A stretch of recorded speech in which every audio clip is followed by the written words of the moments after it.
To the Thursday, January 21st, 2021 meeting of the Humboldt County Planning Commission. In compliance with Executive Order N-29-20, the meeting of the Planning Commission will be held telephonically or virtually. For instructions, please go to the county website and you can get instructions on how to join on either your phone or by computer. And with that, I will call the meeting to order and ask you to join me in a salute to the flag.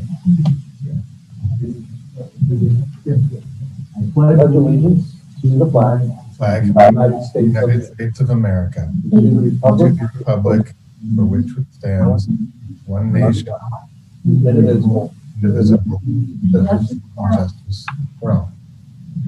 Thank you. Laura, would you do a roll call, please?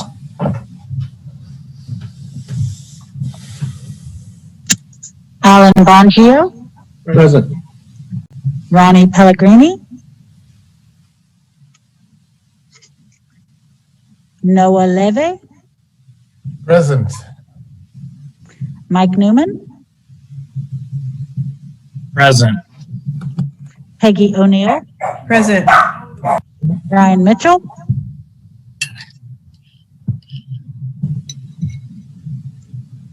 Melanie McCaver. Present.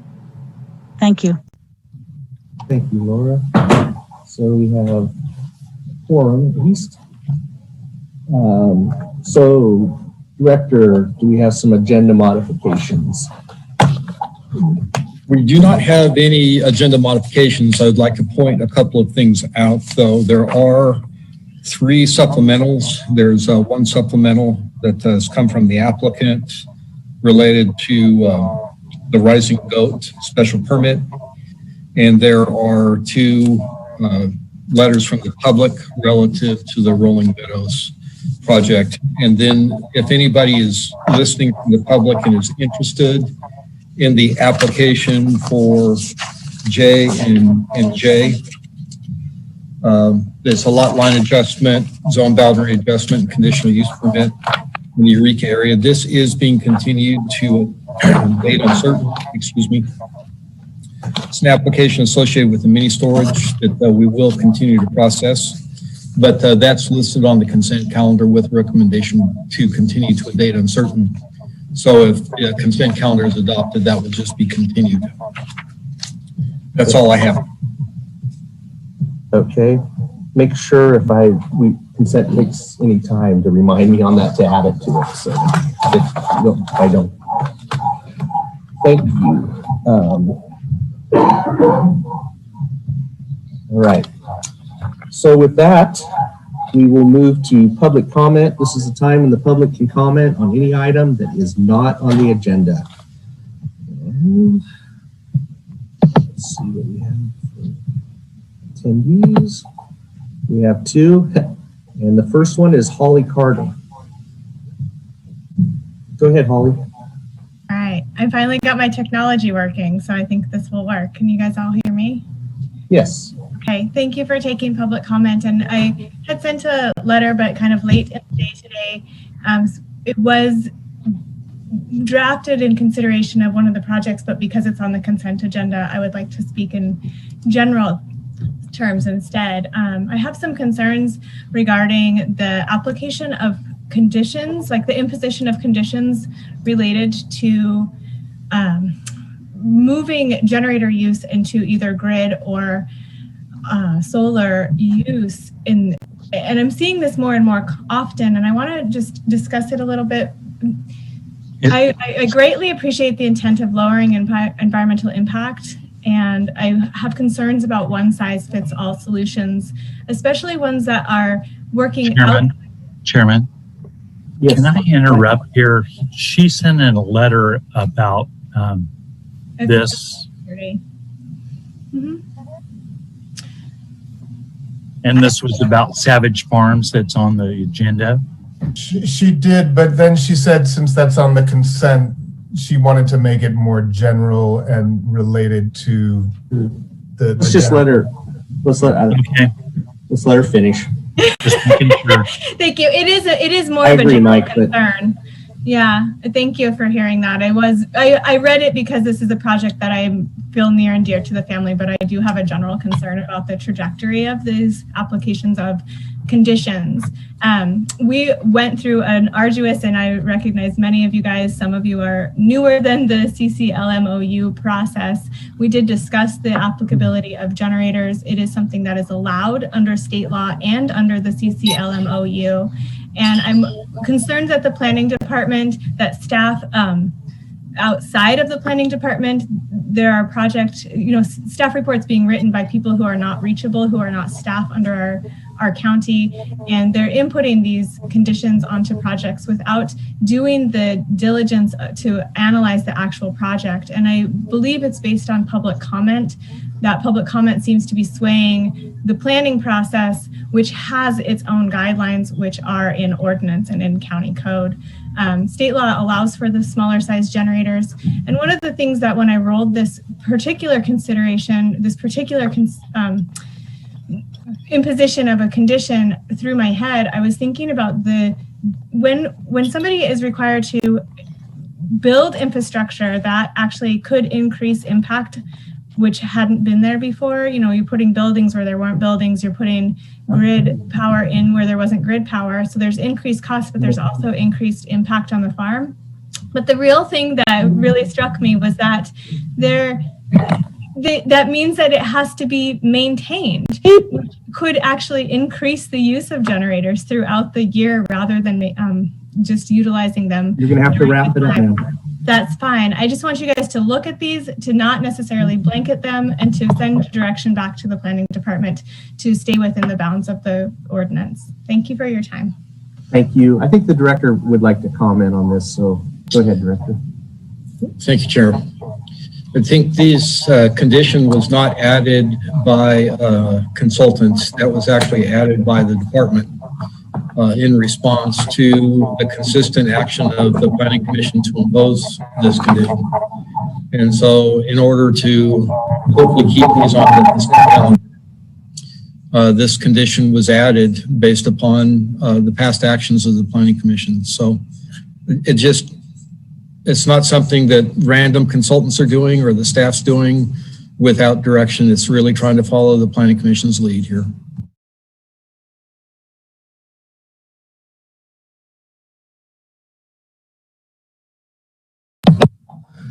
Thank you, Director. The next caller is Kent Sawatsky.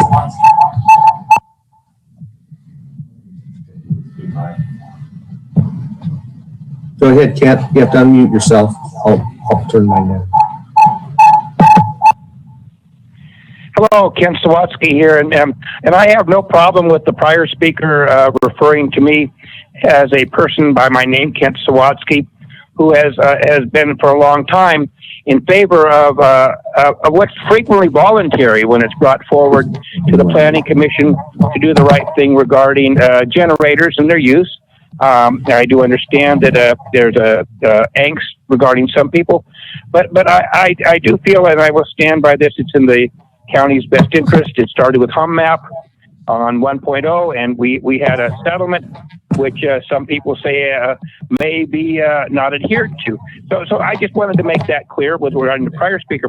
I did wish to bring you up to date on something I find of major troubling to me. Instead of these commercial grows or commercial projects of any nature, I don't care whether it's somebody who's putting in a major shop with all kinds of services or it's cannabis, but it's a thing that's supposed to be filed instead of having emergency and response and fire suppression services. So all they have to do is sign the following notice of no available emergency response fire suppression services. Excuse me, I'm tongue-tied in it. Notice is hereby given pursuant to Government County General Plan, Community Infrastructure, and Service Element Standard 1S S5B, other development outside of the fire district boundaries. The purpose of this notice is to inform owners and purchasers of a real property that no documentation has been provided by the appropriate local fire service provider that emergency response and fire suppression services are available to the real property or real property described in the attached Exhibit A. So this to me, it's a sign of form, and you don't have to do it right. So any of these big projects, in my opinion, should have to do a deal with the fire services who will be providing this out of their district. They're not compensated for it. There's no tax on these places, and they should make that up to those districts or to CAL FIRE or somebody to provide emergency response and fire suppression services. So I do have some angst with that. And so with my remaining time, I did want you to be aware that I did see on, I'm trying to find it here, I did see on Craigslist the following. 300 acres in Oklahoma, 300 acres of Sunbridge farmland for lease, has three-phase power, endless water supply, even has a natural gas well to run as many greenhouses year-round, unlimited plant count, looking for a grower as funding for a project of this caliber, room for RVs or tiny houses for the workers. And they had to please respond. So I highly recommend for those of you who want to understand branding, there's a Humboldt County, Humboldt, Kansas. There's a Humboldt County in Nevada. So I will wrap up quickly by just saying you might want to Google Oklahoma and what's happening there regarding cannabis. Thank you. Thank you, Kent. Next caller is Public 7108. Unmute yourself, please. Hi, my name is Bonnie Blackberry, and I just wanted to say something about well water use, which in the ordinance does not require forbearance. And recently I noticed that the vast majority of commercial cannabis operations are connected with wells. For instance, today, 7 out of 7. 2 weeks ago, 6 out of 7. It's the vast majority, and I think probably because they don't need to forbear. And I'm wondering if anybody is keeping track of where all these wells are in the watersheds and how much water they're drawing out. I think it's a really big thing that should be kept track of. We're in a drought. We went through all this stuff with forbearance, and now we've got the vast majority coming through with wells. And okay, thank you. Thank you, Bonnie. Next caller is 3053, please. Good evening, Thomas Mulder. I just want to confirm you can hear me. Yes. Welcome. All right, so thank you. Just informational purposes only. PG&E, I've said this before, it takes a really, really long time. Me personally, I've been in it about 3 years. It's going to be $300,000 to $400,000 is the rough estimate right now, they're telling me, and we're still about 12 months out to hook to the grid. Thankfully, I am not under a condition to not turn off a generator, but I am choosing to work towards that process. So it's just informational purposes of what some people go through. I know many other people trying to go through PG&E that aren't bound to getting off a generator, but are choosing to. It takes time, it's lengthy, and very, very costly. Also, as far as water usage, many farms I'm aware of are not required to add additional water storage, but they're every year, as the market is better, they're putting money towards infrastructure and capital improvements, such as adding additional water storage. I can't say that's all the operators out there, but there are operators that I am aware of that are trying to have as much water storage, even though they aren't required to under Ordinance 1.0, but to try to be more in line with 2.0 ordinance, just because that's, as there's money to put those capital improvements, those are things some people are trying to do. So just keep that in mind, maybe go check out a couple of places, just some ideas and informational purposes. Thank you. There's an interesting idea about generators at some point in time I would love to discuss with you, but tonight is not the night. Thank you for the opportunity to speak. Thank you, Thomas. Any other public commenters? Seeing none, I will close public comment. and come back to the commission, and we will do the consent agenda. We have a pretty long consent agenda, so I'll go through it like we always do. The first three items are action summaries. The first one is for November 19th, 2020 action summary. The second one is action summary for December 3rd, 2020. And the third one is action summary for December 17th, 2020. Does anybody from the commission or from the public wish to have these items pulled from consent? Seeing none, I will leave these on consent. And I'll go to item number 4, Savage Farms conditional use permit in the Whitethorn area. Anybody from the commission or the public wish to speak on this? Seeing none, we'll leave it on. Item number 5, Tan Oak Farms LLC conditional use permit in the Garberville area. Anybody care to speak on this? Seeing none, we'll leave it on consent. Item number 6, KMS Farms LLC conditional use permits in the Bembo area. Anybody care to speak on this? Seeing none, that will stay on consent.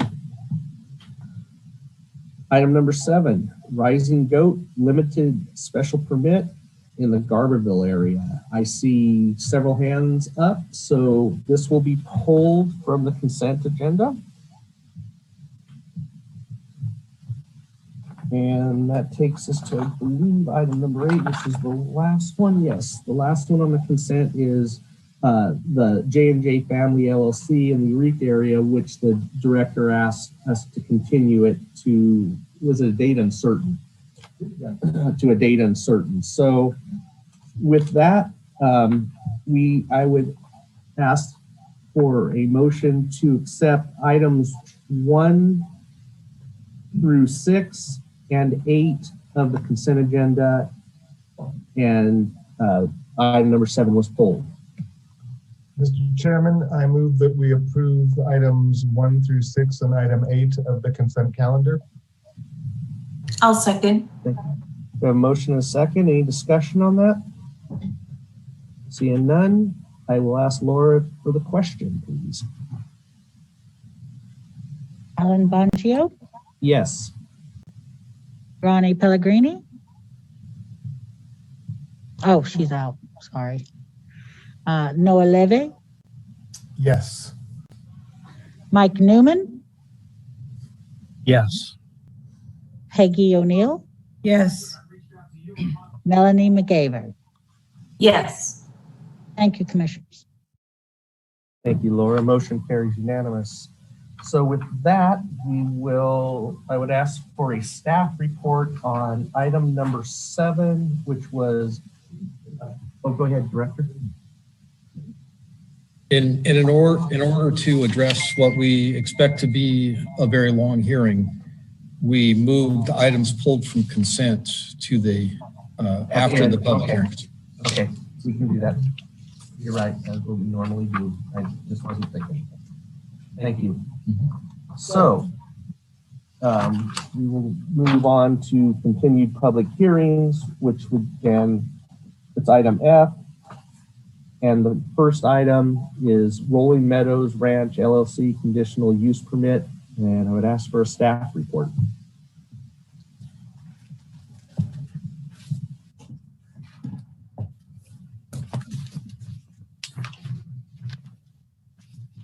All right, good evening, commissioners. I'll just share my screen.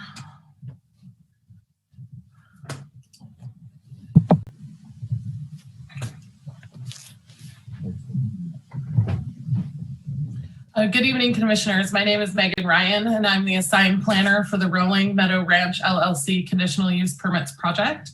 This project was submitted on December 27th, 2016 under the Commercial Medical Land Use Ordinance. The CMMLUO still applies as any project revisions have resulted in an overall reduction to the size and scope of the project.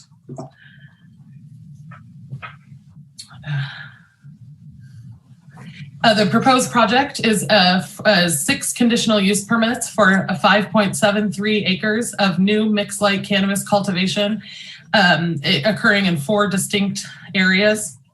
The subject parcels are located within a 7,110 acre ranch that was historically used for ranching and timber operations.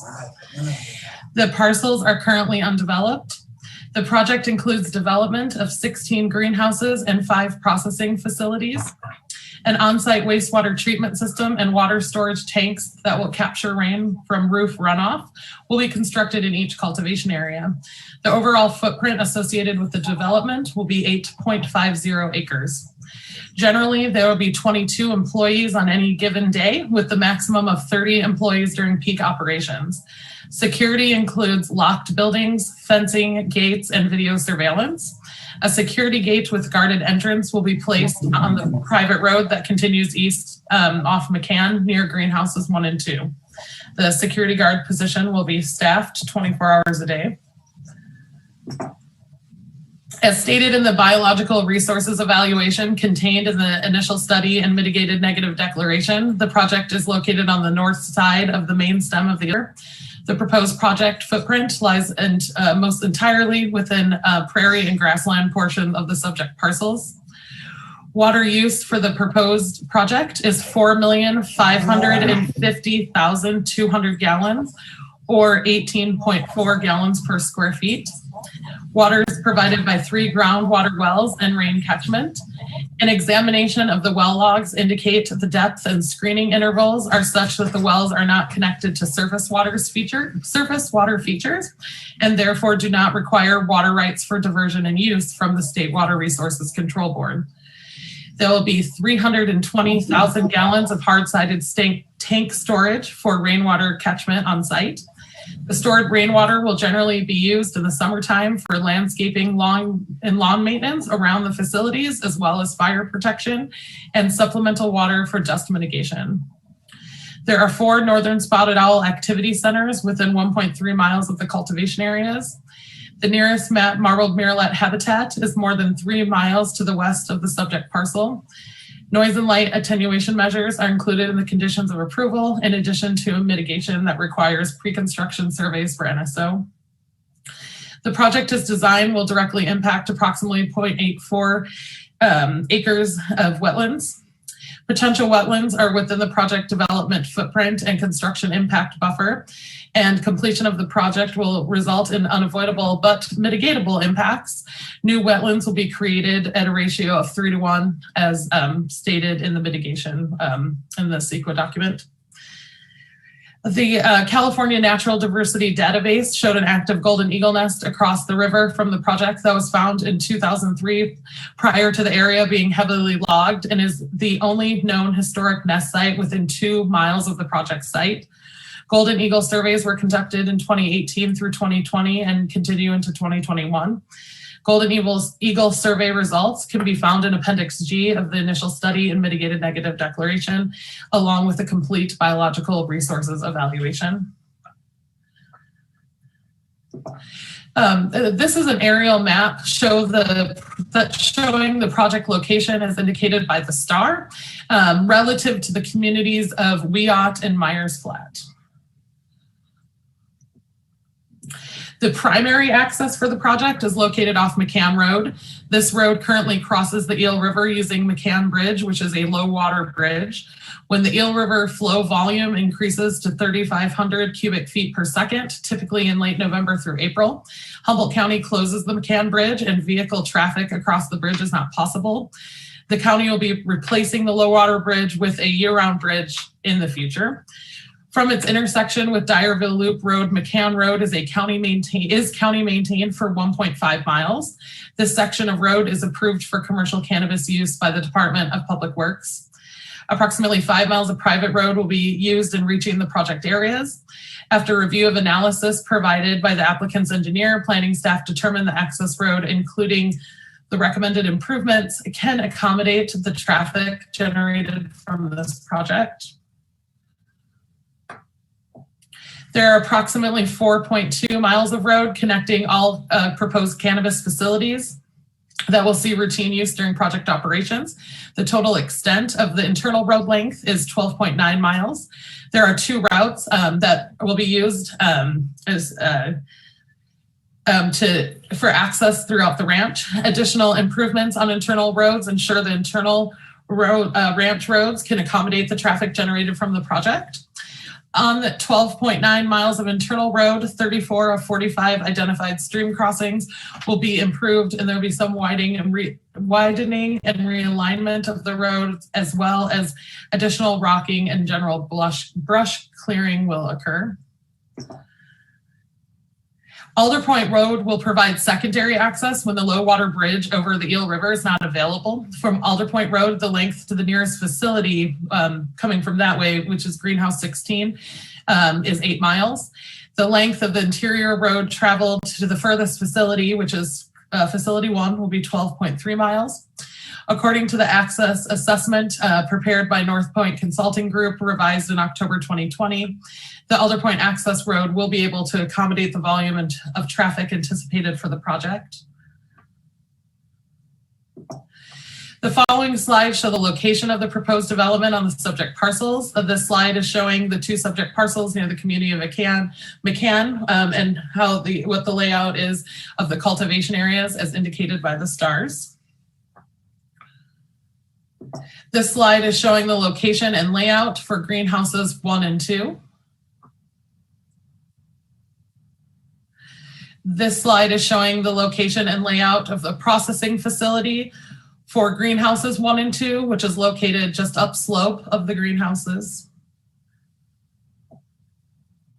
This slide is showing the location and layout of greenhouses 3 through 5 and the associated processing facility.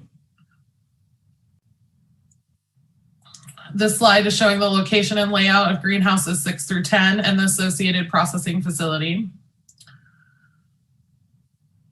And finally, this slide is showing the location and layout of greenhouses 11 through 16 and the associated 2 processing facilities proposed for construction in that area.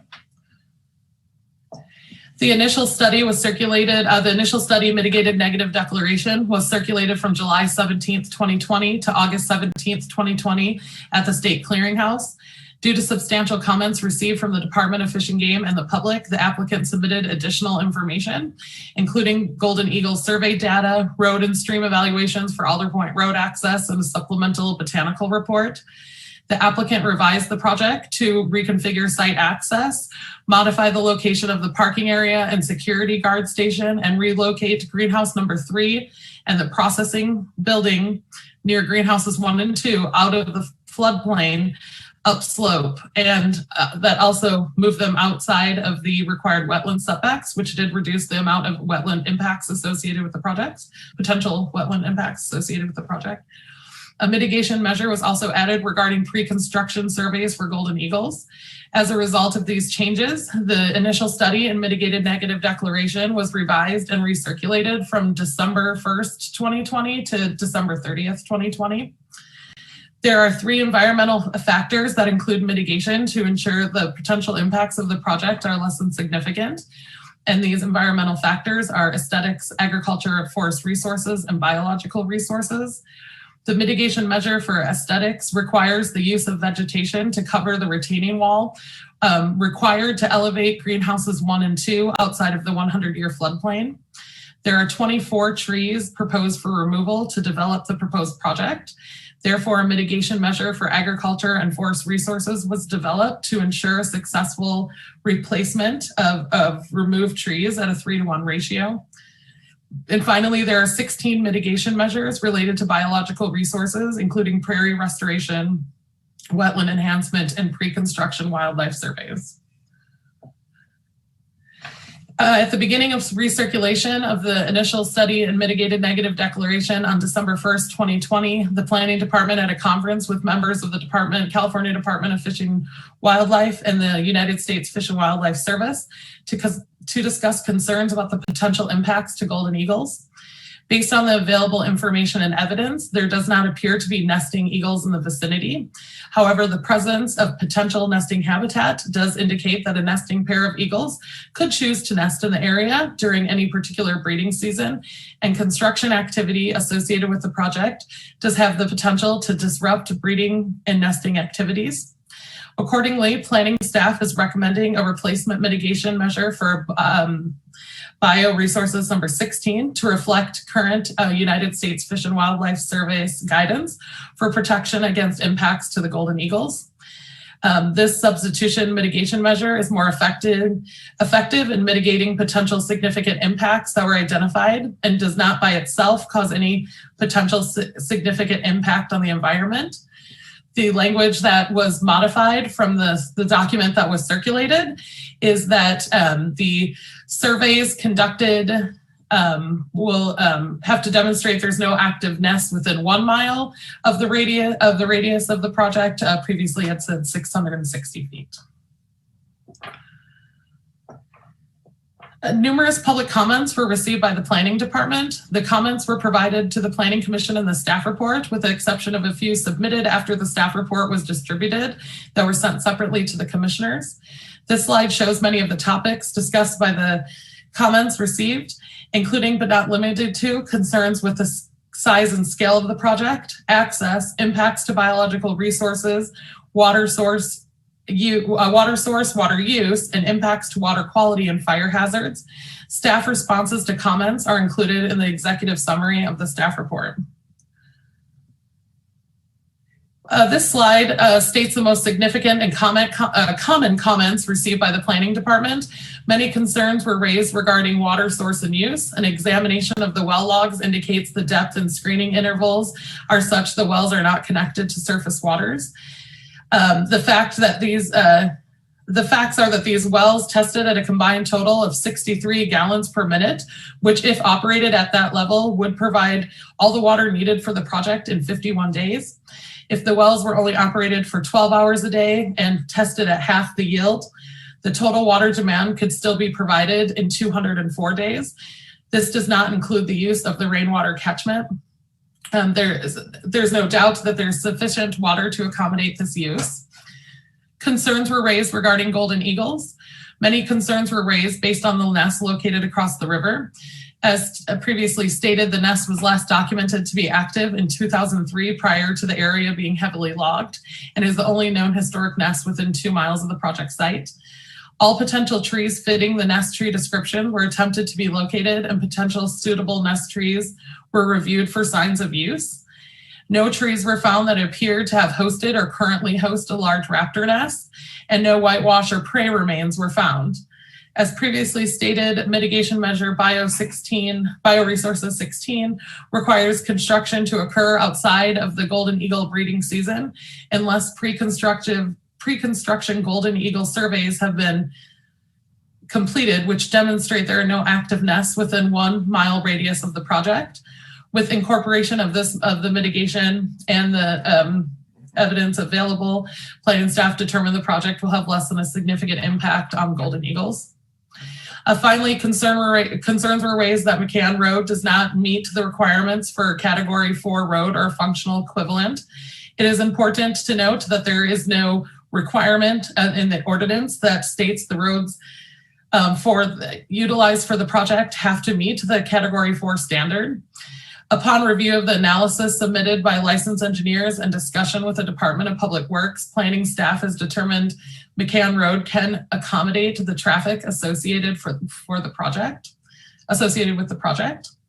Bob Bronkel, the Deputy Director of the Department of Public Works, will now provide additional analysis into the determination made regarding the use of Mccann Road. So at this point, I'll turn it over to Bob.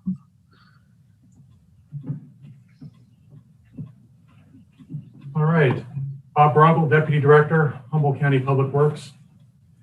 I want to go over a few slides to help educate the public and the commission in regards to information concerning Category 4 roads and why a Category 4 road is being referenced and why is it important to projects. The road categories are referenced in county code, and the road categories are defined in county code as well as in the county road design manual. And our road categories are numbered ranging from 1 to 6, with the higher number being the wider and more developed a road there is. Next slide.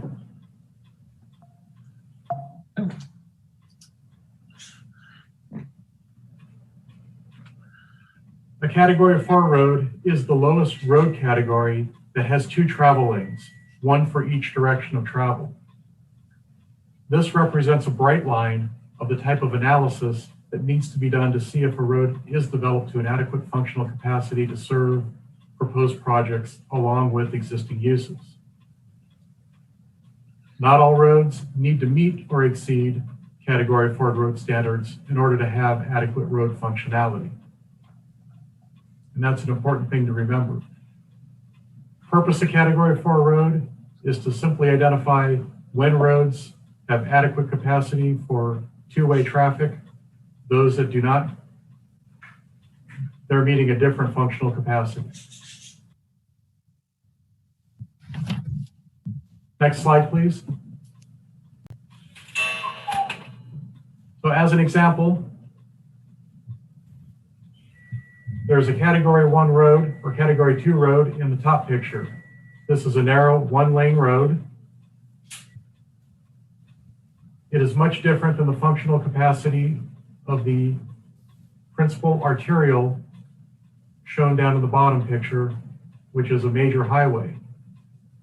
There's a significant difference in the amount of traffic that both these roads can go ahead and handle. The road on the top can handle a certain amount of traffic. The road on the bottom can handle a tremendous amount of traffic. Next slide, please.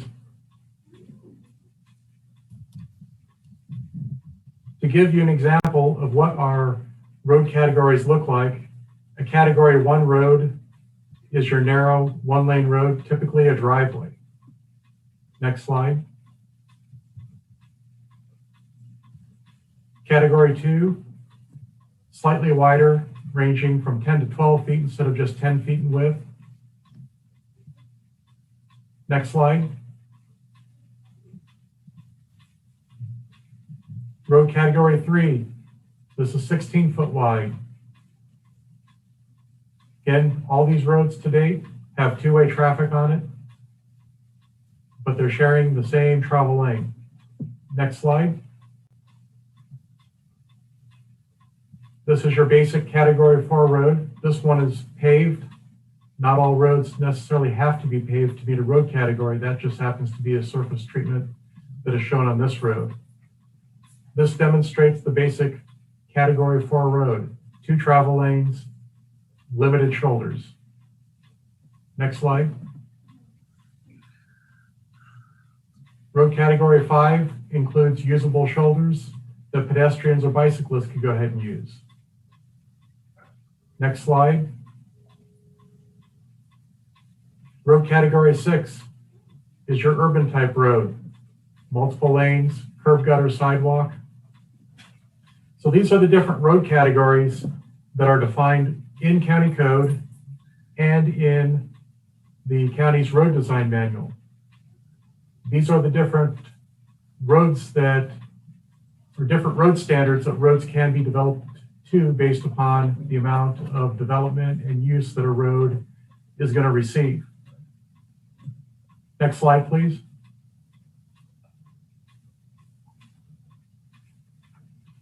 Roads constructed to a standard below Category 4 have a limited functional capacity. Roads with an ADT below 400 are considered to be a low volume road by the American Association of State Highway and Transportation Officials. And that organization has developed standards for low volume roads such as this. Next slide. Most low volume roads are constructed to a standard below Road category 4. Roads constructed to a standard below category 4 are safe. Development on roads not constructed to category 4 standards need to be analyzed by an engineer to ensure that the road has adequate functional capacity. And this is documented in the road evaluation report for this project. Next slide. The road evaluation report considers, among other things, the ADT of the road. As part of our bridge replacement project, the county measured the ADT of the road in, I believe it was July, and we were finding an ADT of less than 50. It considers the width of the road, developed turnouts that are along the road, the roadway prism and shoulders along the road that allow for traffic to pass one another. Intervisibility between pinch points, collision history, and the need for improvements. Next slide. One of the other questions that comes up is, how do fire safe regulations fit into a particular project? Fire safe regulations apply only in the state responsibility area, and that's the gold area shown on the right side of the screen. Fire safe regulations do not apply in the local responsibility area, the gray area, that's primarily along the coast and in the Eel River Valley, or in the federal responsibility area. That's the green regions shown on the map, and those are the federal lands. Most of the county is in the state responsibility area. Next slide. Projects in the state responsibility area need to comply with fire safe regulations. This particular project was referred to CAL FIRE. CAL FIRE submitted their response, and they are satisfied with the road to serve this particular project. Public Works has evaluated this road and has determined that it is adequate to go ahead and support this project. This concludes my presentation. Thank you.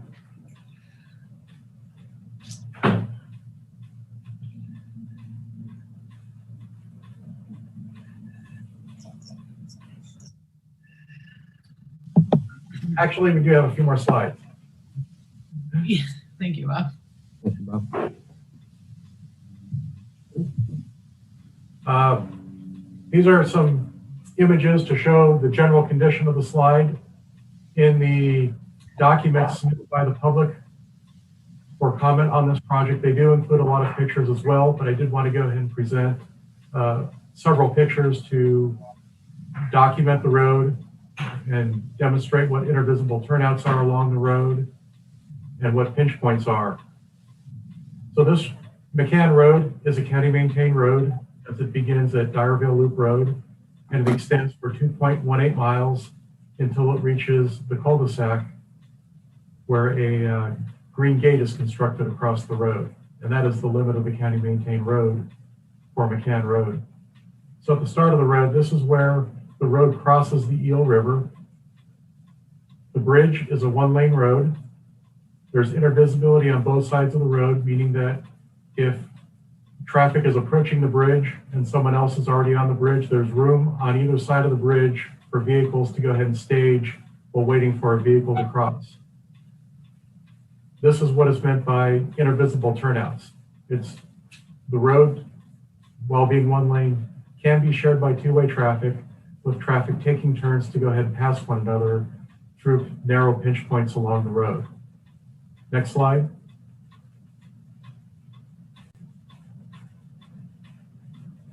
This slide demonstrates in areas the road can be upwards of 20 feet in width when the usable shoulders are also factored in. In this case, there's a 7-foot shoulder at this point, it's 12-foot paved, and a 1-foot shoulder on the right side. Next slide. In this portion, the road is 14 feet wide and has a road prism with a 1-foot shoulder on the left, a 12-foot gravel surface, and a 1-foot shoulder on the right. Next slide. and the road ends at the Green Gate. There's a cul-de-sac that was constructed at the time that the end of the road was vacated by the county. I believe that's the end of the slides at this point.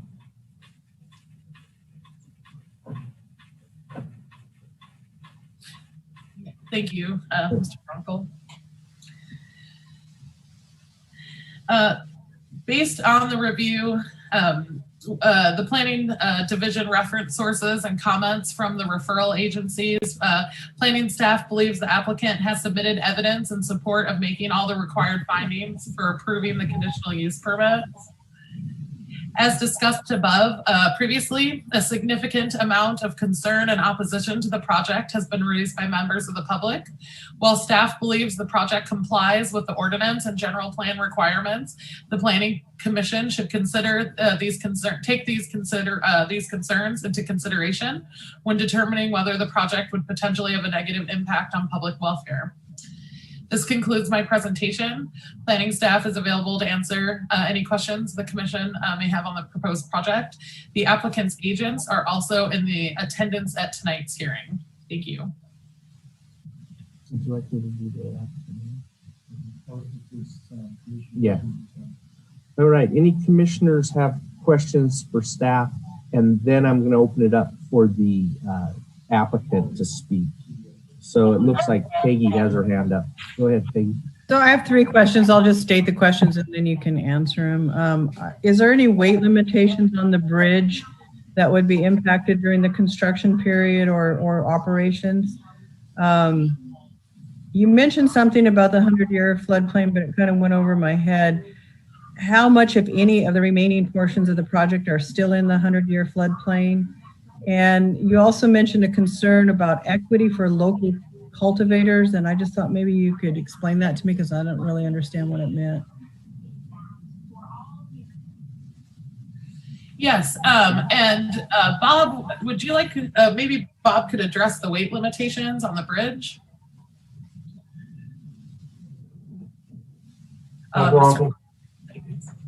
I would like to have a couple minutes to go ahead and pull up my bridge rating log to properly advise you what the bridge rating is for that particular structure. So if you can answer the other questions, I'll chime in at the end. Thank you, Bob. Thank you. Regarding the 100-year floodplain, greenhouses number 1 and 2 are located within the 100-year floodplain. Those are on the maps, the southernmost cultivation areas.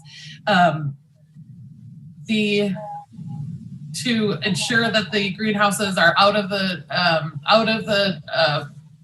flood base are elevated, are going to be elevated to be outside of that based on information submitted by the applicant's engineer. So there are 2 greenhouses that are located in the floodplain in the southern portion of the subject parcels.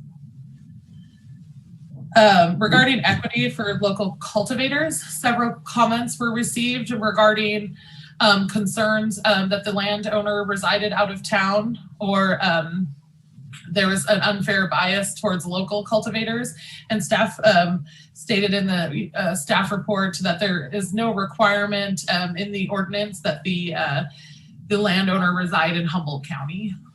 And so we wanted to at least point that out. So if it's in a floodplain, does that mean there would be any fuels in the floodplain for those greenhouses, or would the fuels or any kind of sewage be located outside of the floodplain? Fuels and sewage would be located outside of the floodplain. So that was one of the revisions from the first circulation of the document.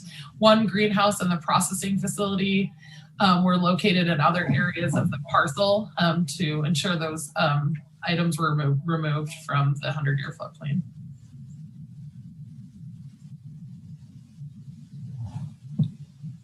Is that it, Peggy? Bob, he doesn't seem to be back yet, so I'll go to, next is Noah.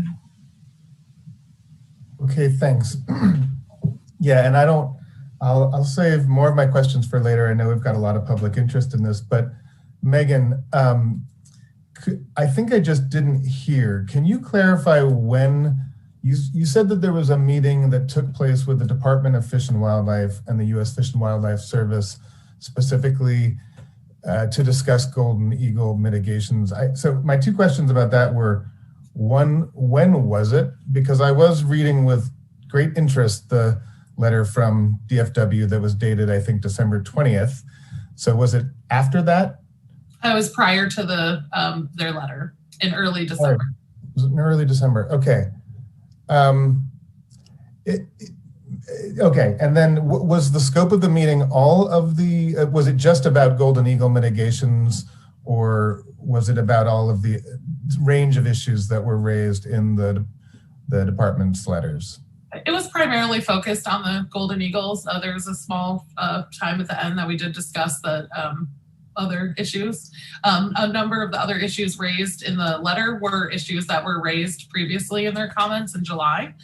So we were able to have a discussion about where we're able to revise and make some recommendations on the project for those other items. But the majority of the discussion was focused on the eagles. Okay, and just because I think there may be additional questions that come up about comments that they have made and the department's position on various concerns. I see Mike Manhattan is on the phone, or is on the call. Will he be available after the applicants and some of the public has spoken if necessary? Yes. That'd be great. Thank you. All right. So any other questions of the commission? Oh, Bob's back. Go ahead, Bob. Right.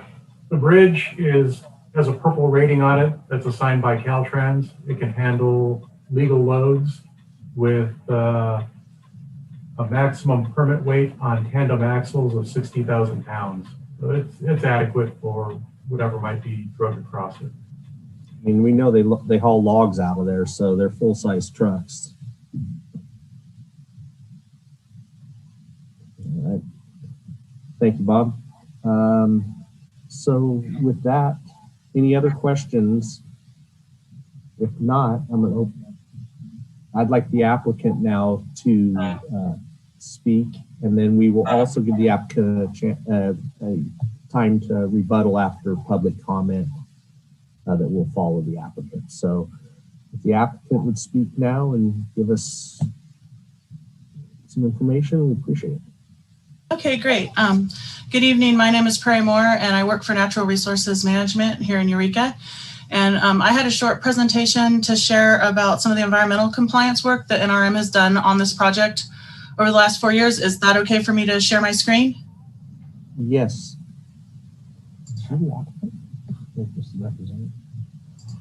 We're the representative of the applicant. Okay. So did that work out? Can you see the Rolling Meadows Ranch mixed light cultivation project? Okay, great. So I just wanted to briefly go over the environmental compliance work that's been done to support this project. I'll try not to repeat too much of what Megan already said. Multiple environmental studies and surveys have been completed for this project over the last 4 years, including wetland, botanical, wildlife, and waterways surveys and studies.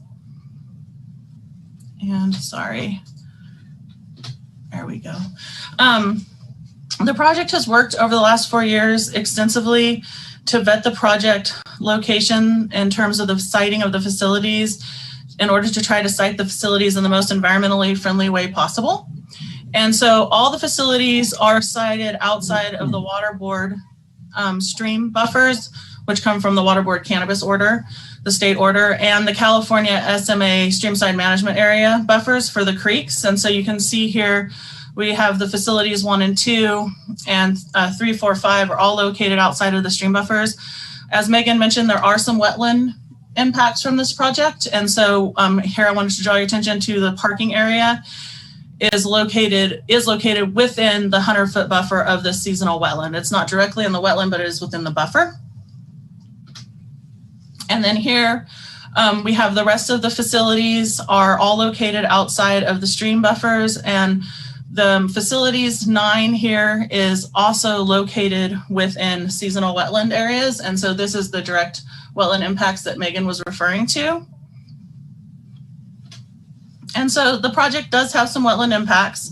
And so part of the mitigation and monitoring program in the CEQA document is a mitigation measure to mitigate for the wetland loss. The direct impacts are the facilities 9, and that is directly going to impact 2.55 acres of seasonal wetland. And then the wetland down by facilities 1 and 2, where the parking area is, that parking area is within 100 feet of 0.277 acres of seasonal wetland. So overall, the project is going to mitigate for all of that wetland.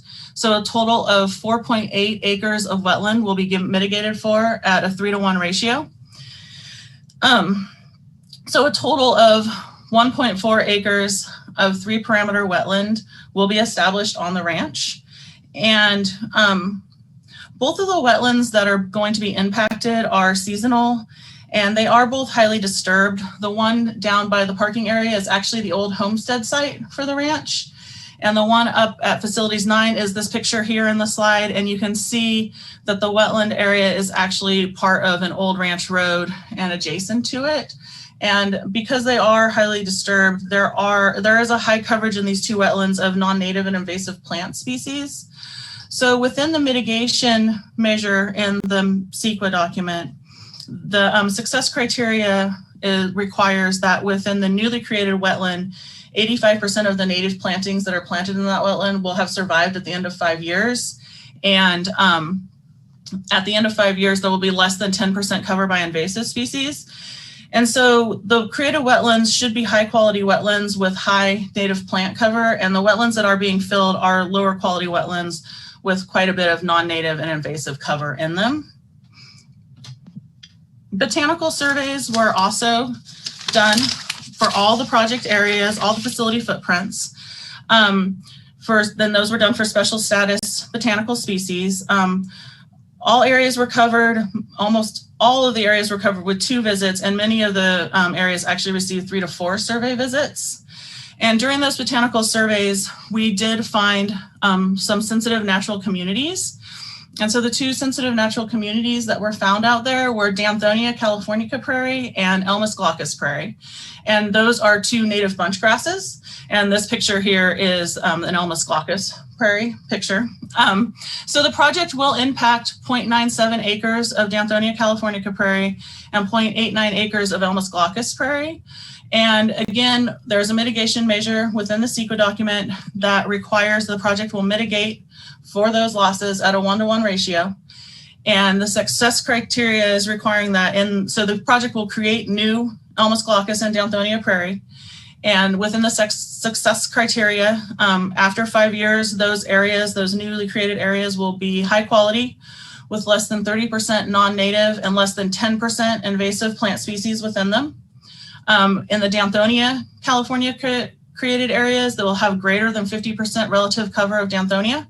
And within the Elmus glaucus mitigation areas, there will be greater than 30% relative cover of Elmus glaucus in the herbaceous layer. The project has also done a lot of wildlife assessment. So wildlife habitat assessment was done in 2017 by NRM biologists. Within the mitigated negative declaration, the mitigations, there are multiple mitigations for pre-construction surveys to protect wildlife species.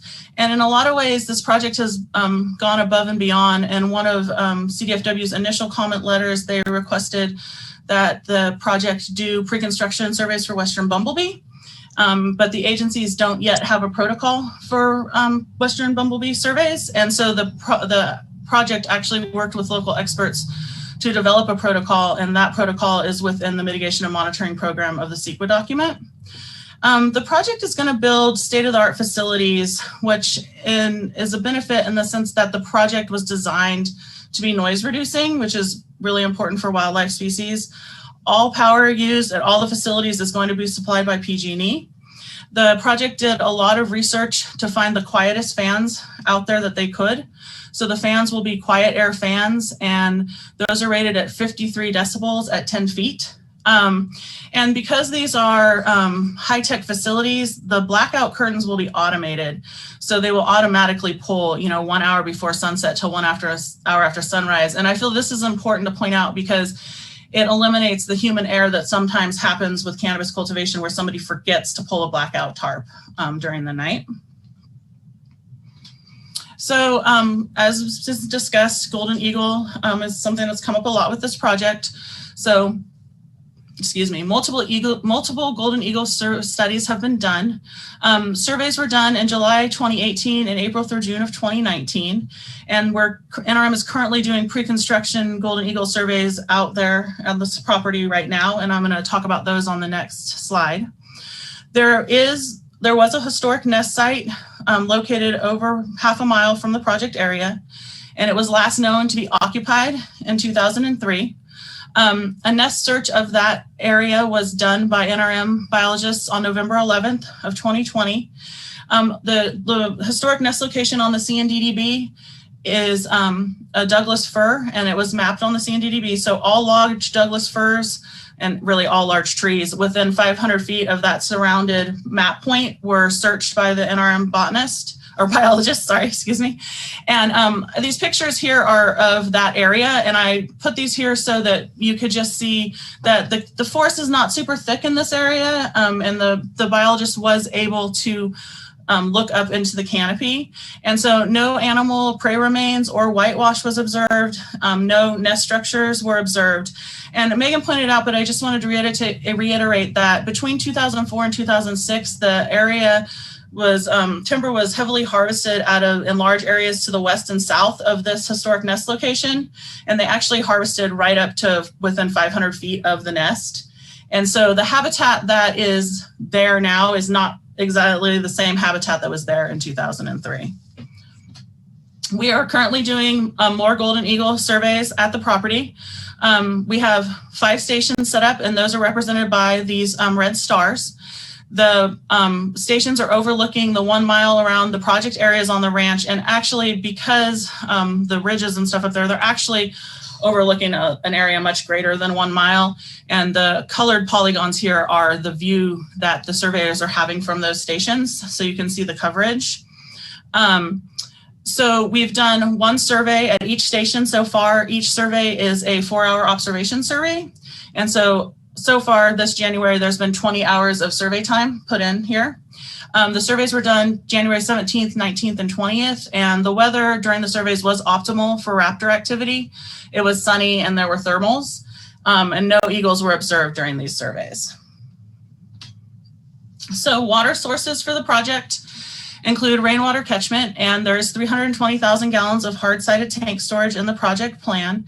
The way the project is going to use water has changed a little bit, and I'll talk about this more in the next slide, but the tank volumes are going to be used repeatedly over the winter months, the rainwater catchment volumes. The other source for the project is groundwater wells. There are 3 wells. I have just an example of one of the well logs here, and you can see it's cased and sealed down into bedrock. And I think it's important to point out, because this is a large property, these wells are not close together. I mean, 2 of these wells are over a mile apart. So originally in the CEQA document, we gave a maximum water estimate of 4.6 million gallons a year. North Point Engineering and Arcata over the last couple of weeks took another look at water use for the project, and they used some data from some surrounding farms.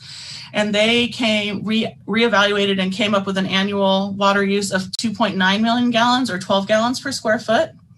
And the intention of the project is now to use the rainwater catchment tank storage repeatedly during the winter. And so this table over here is from the North Point report. And I just want to run through it really quickly because I know it's a little confusing when you first look at it.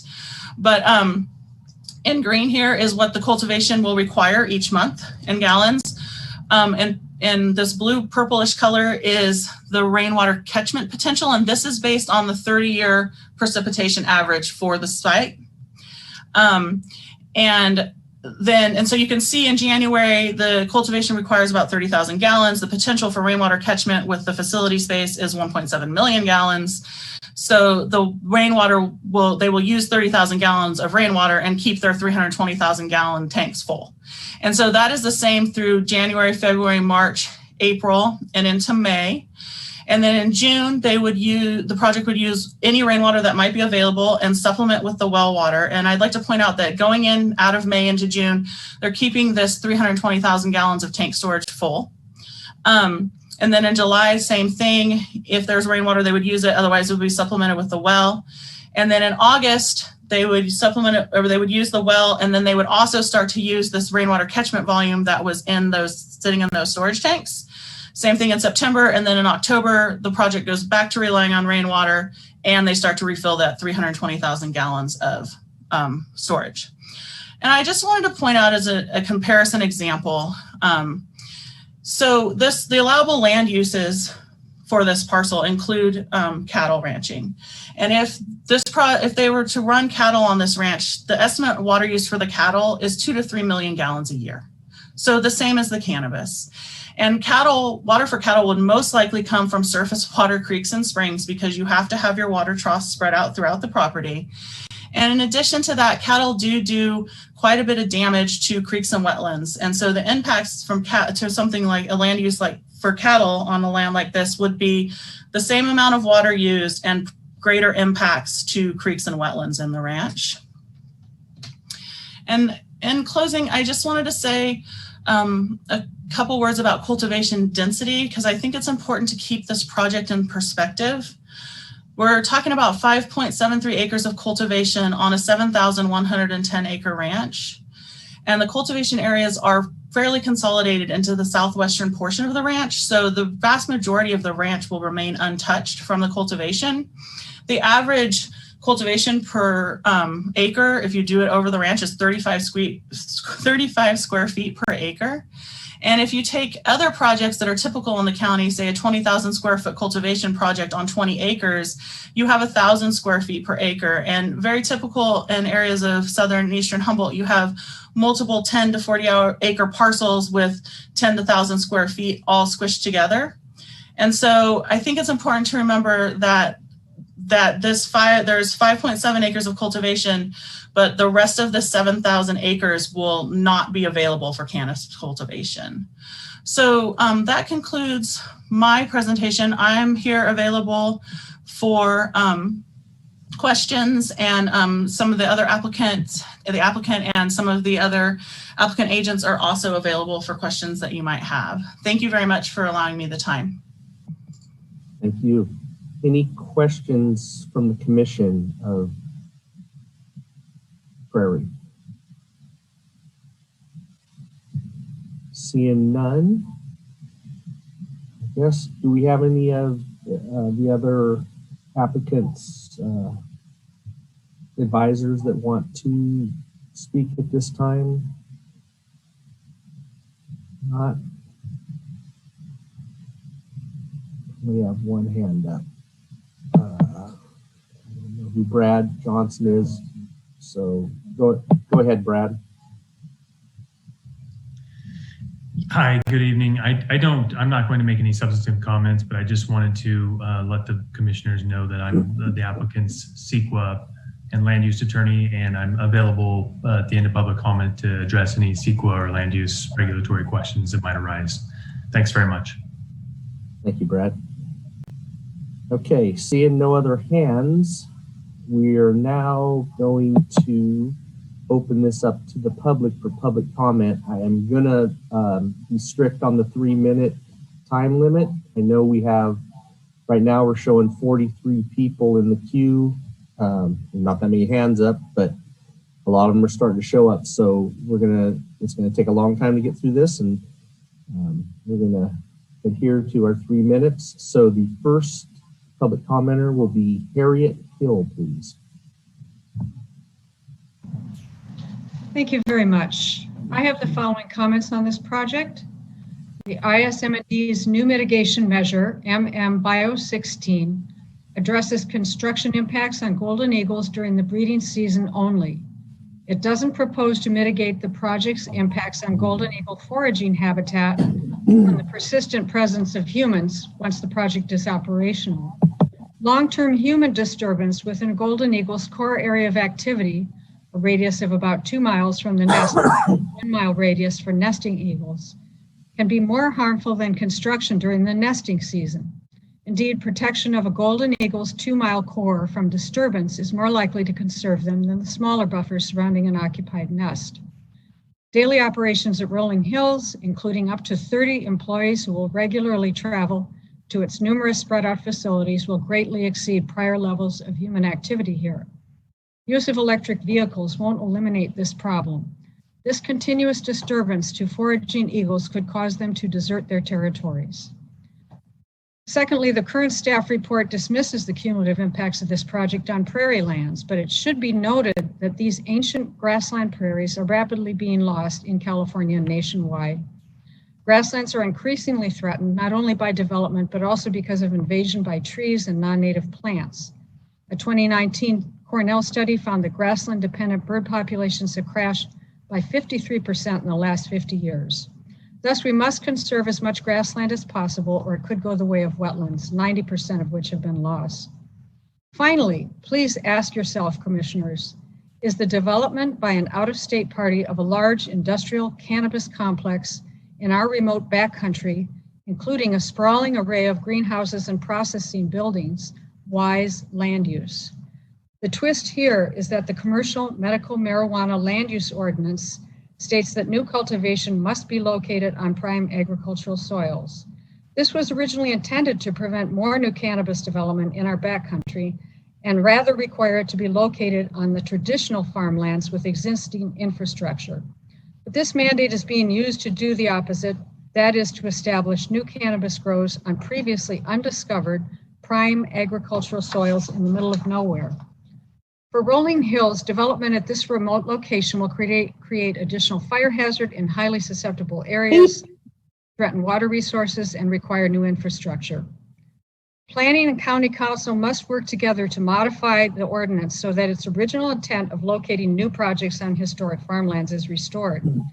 Otherwise, massive new cannabis developments will continue to be sited on less expensive remote lands. I encourage you to deny issuance of the 6 conditional use permits for this project. This is simply bad planning. Okay, your time is up. Thank you. Thank you. Thank you. Next caller is Deborah, Fruitland Ridge. Unmute yourself, please. Deborah, are you there?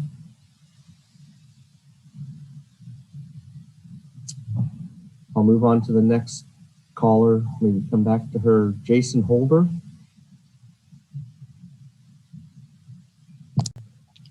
Good evening, this is Jason Holder. I'm an attorney. I've been practicing CEQA land use law for about 16 years. During this time, I've represented lead agencies with respect to preparing and defending environmental review documents. And I've also represented cities, counties, organizations, community groups, and neighbors in CEQA litigation concerning projects located throughout the state. In my experience, rarely is an environmental review document as vulnerable to legal challenge as is the MND for this project. Not only is it procedurally defective, more importantly on its substance, the document doesn't provide the required analysis. We've submitted extensive written comments on this document and on the supplemental information provided in the staff report. And I'm here to answer any questions you might have regarding our prior substantive written comments. But rather than repeat any detailed written comments, I think it would be really helpful to focus on the big picture. And one big thing I think that is important for the commission to understand is that the fair argument standard of judicial review makes this document vulnerable to a legal challenge. This standard review is not deferential to the lead agency. Under the standard, a court will order the preparation of an EIR if, in light of the whole record, there is substantial evidence supporting a fair argument that the project in question may have a significant environmental impact. This means a project challenger need only present substantial evidence showing that there will be at least one potentially significant impact. A challenger need only prevail on one of these claims in order to prevail on the claim that an EIR is required. Here, commenters have submitted comments containing evidence that the project will cause multiple significant impacts. Now, usually we look for critical comments from responsible agencies. And here, in addition to having critical comments from CDFW, the county's own documents provide substantial evidence undermining statements in the ISMND and in the staff report. So I just want to go through a few of these substantial evidence issues. First, I want to point out, we're hearing for the first time tonight that the Mccann Bridge only has a capacity of 60,000 pounds. When the supervising planner for Humboldt County wrote to the applicant back in 2018, they asked specifically to show that all roads You have 30 have seconds. the capacity. I'm sorry? You have 30 seconds left. Oh, I hope I have a chance for rebuttal then, because this is a very limited amount of time to present my points. We didn't know you. May I continue? Nope. For 15 more seconds. For the first time, the Mccann Bridge only has a 60,000 pound capacity, but the planner back in 2018 stated that the applicant needed to show that all roads would have a capacity of 75,000 pounds. We shouldn't be hearing about this new information at the last minute in the new staff report. And this staff report contains a lot of new information, and that's not the way CEQA is designed. And so this is one of the procedural defects that makes this ISMND highly vulnerable to litigation. You're going to have to stop. I have to be fair to everybody. Your time is up. Thank you, sir. Thank you. All right. The next caller will try Deborah from Fruitland Ridge again. Are you there, Deborah? Can you hear me? Yes. Can you hear me? Thank you. Oh my gosh, I couldn't figure out this unmute thing. I appreciate you coming back to me so quickly. No problem. The Zoom meeting doesn't run quite like what I'm used to. So, hey, I'm speaking on behalf of the Fruitland Ridge Volunteer Fire Protection District. One of the things that concerns us greatly about this project is, number one, we didn't hear about it until I read it on Red-Headed Black Belt in December of 2020. We had about 24 hours to get in any comments on this project. First, general comments about the whole planning thing is there is no emergency services module in any of your planning. You have your wildfire module, but no emergency services. I would really like to see that addressed. There's no dedicated fire suppression water. Your $320,000 of gallons of stored water is rain catchment system is not dedicated to firefighting. If you get a major fire out there, it's a 45-minute turnaround time to the river to draft water with a water tender, and you can't provide enough water in your wells at 29 gallons a minute. We need 250 gallons a minute to run one pump. We are the first responders to get there. CAL FIRE is behind us in the wintertime. They're all the way in Garberville. We are the first responders for medical. We are the first responders to fire. And I've driven a lot of those roads, including up to the top of that where the homestead is up there. And it's seriously, if there's a serious problem, it's a very long drive. It's 20 minutes to the bridge, and then it's another 45 minutes to the top of your project. So these are very long response time. Let's see. Oh, and that's just during low water. When we have high water and you're having to depend on the Alder Point Road access, you're gonna be calling on Bridgeville Fire or Alder Point Fire, and that's 13 miles from Alder Point Road into that project. Very seriously dangerous for 30 people working there to get in and out if they have a problem. Basically, that's about all I had to say. The water is inadequate for a serious wildfire up there on that ridge, on that project. The extended response times for people in medical emergency, and the roads past the green gate, if they're not, alrighty, I'll wind this up. Those roads are inadequate for our rigs. They're a minimum of 60,000 gallons, or pounds, I should say. 60,000 pounds. Thank you very much. Thank you. Next caller is Greg O'Connell from CDFW. Good evening. Can you hear me all right? Yes. Yeah, my name is Greg O'Connell. I'm an environmental scientist with the California Department of Fish and Wildlife. I'd like to thank you for the opportunity to comment tonight. We submitted written comments on the project on December 30th and had met with the county a couple times regarding the project.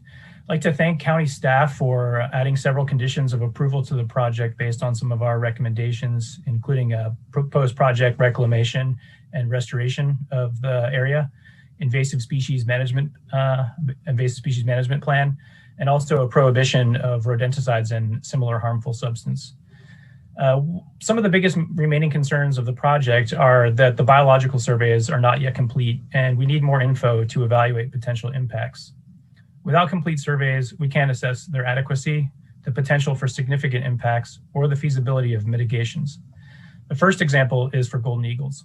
Golden eagles are a fully protected species under Fish and Game Code, and has been mentioned earlier tonight, there's a documented nest site in the project vicinity. Surveys are not yet complete. What I've reviewed so far lack courtship season surveys, which are the most important survey times for golden eagles because they're most visible and detectable at that time of year. They become very secretive during the remainder of the year. And they have pre-construction surveys as a mitigation measure. I'd like to thank county staff for modifying the mitigation measure 16 to increase the buffer size, but that mitigation measure only applies to construction and not during the life of the project. Ongoing impacts could have, ongoing project activities could have impacts to golden eagle breeding territories. Prior to the completion of CEQA, we'd like to know if there still is a breeding pair in the area, and if so, how they use habitats in the project vicinity. It's estimated that there's less than 200 pairs of breeding golden eagles between Alaska and Sonoma County, California. We want to avoid the loss or the abandonment of a breeding territory. Only after surveys are complete can potential impacts be adequately evaluated. It's not just any one nest site that we're concerned about. It's a breeding territory, or the potential to be there, which can include multiple alternative nest sites. The second example of how the surveys are complete are the botanical surveys. It's been mentioned that there's a small area that still needs another survey within the project area, but as part of the whole of the action for the project, the access road to Alder Point also needs to get surveyed. It looks like there's suitable habitat for Humboldt County milkfetch, another species protected under Fish and Game Code under the California Endangered Species Act. And we're not clear how that use of that road or any changes may impact that species if they're present. You have 10 seconds. So. Okay, well, thank you very much. I guess I'll just follow up on the wetland fill and floodplain. We'd like to see avoidance of impacts to wetlands and development in floodplain for non-critical infrastructure. Thank you. Thank you. Next is Stephen Liu. Are you there, Stephen? Hi, yeah, I'm here. I have a question for the consulting team. As I reviewed the project map, it does look like the project is encroaching right up to the edge of the buffers. And for a lot of other projects I've been working on, especially with current 2.0 applications, there's been a lot more focus and emphasis on the county's SMA ordinance and ensuring that the buffers are measured from the edge of riparian drip line. And I wasn't clear from the setback mapping if the setbacks were mapped and the basis of this analysis and basis of the design was based off of the waterborne fish and game setbacks, or if they were based off the enhanced SMAO setbacks to the county code. Thank you. Thank you, Steve. The director says that he'll answer that question later, with other questions. I'm thinking right now we're right at 7:30. We're going to take a small break, and then we'll come back and continue with public comment. So let's go for about 5 minutes and then come back for the rest of the public comment. So we'll see you in just a few.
Thought I hit it. Welcome back to the meeting, and we will continue with public comment. And the next caller is Mary. Unmute yourself, Mary. You did it for a second. There you go. Can you hear me? Yes. Go ahead. Hi, I'm a full-time 20-year resident of Mccann, and as a property owner involved in the state and local cultivation permitting process for the last 5 years, I can attest to the landowner's struggle to come into compliance with government regulations. And I recognize the valid desire to pursue economic return on an investment. But when the citizens of California voted for Prop 64, it was partly based on the premise that legalization would be beneficial for the environment, that regulatory oversight would curb the violations of environmental laws by bad actors and cartel-funded grows, that agricultural best practices would be upheld and environmental stewardship would guide the transition of cannabis into a legal state-sanctioned endeavor. In that spirit, I'm afraid that this project, as proposed, fails in numerous ways, which have been outlined for you in great detail. It is an inappropriate project for the terrain and poses severe threats to the environment, community safety, and the only access to my home. The proposed daily traffic would flow through my property on a single lane, unpaved road immediately in front of my house, inordinately increasing dust, noise, lights, safety concerns, and fire danger. I live a quarter mile away from where the catastrophic slip out occurred in 2017. For 4 months, I had to literally crawl on my hands and knees through mud and debris flow and huge down trees to get to my property. Now, this is a factor of the road as it exists in the inner canyon of the Eel River. It's just a geologically unstable place. So to increase the amount of traffic that this project proposes is kind of unsustainable in my view. And there are points actually on the road that bisect my property that are of great concern to me. And I live here. The people who own the property do not, and they could access the property through another way should the road slip out again, as it has already proven to do. So this is an industrial endeavor and should be situated in a more suitable location with supportive infrastructure. Also, I would like to say in the last 3 weeks, anyway, I urge you to deny this proposal and at the very least require a full environmental impact report before approving it. Thank you. Thank you.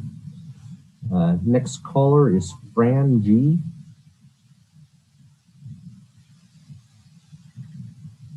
Good evening. Thank you for taking my comments. Can you hear me all right? Yes. Thank you. My name is Fran Greenleaf. I am a neighboring property owner to Rolling Meadows Ranch. My property is located immediately adjacent to the project site, and I have lived at this property since 2002. Mccann Road runs directly through my property for 0.6 miles.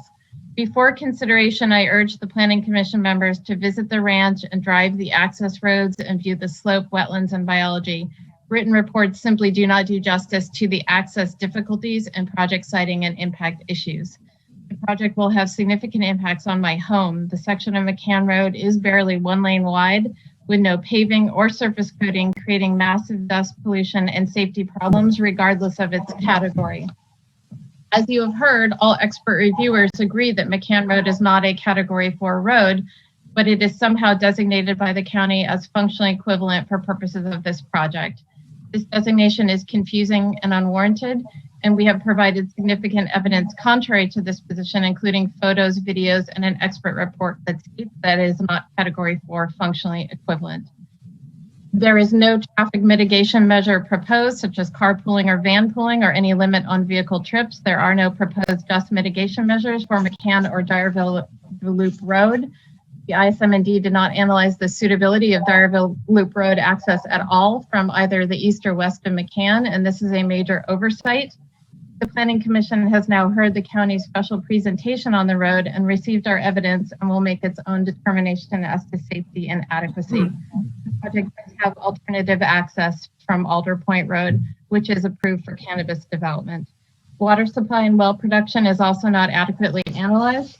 The project is using over 4.5 million gallons of water per year from wells alone and should not be justified by a 4-hour well test not in the dry season. There is also no hydrological analysis of connection to surface water or impacts to surface water. All of the comment letters, except for one from a business agent of the applicant, oppose the project. Property owners from all sides of the project oppose the application and access. There was absolutely no communication from the applicant until our comment letter in August, and the applicant proposed access across my property with no easement. The applicant and business partners do not live in the neighborhood and will experience none of the tremendous negative impact. Thank you. This is my dream property. I have worked hard on it over the years and for it. This project will irrevocably damage the neighborhood. I do request that this project be denied, and the line must be drawn at some point as to industrial cannabis development, at least under Ordinance 1.0 in these remote wildland areas. Thank you very much. Thank you. Next caller is Paul.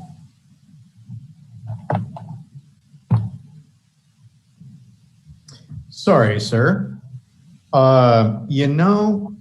We have an application on a bit later, and I didn't expect to listen or even know about this application.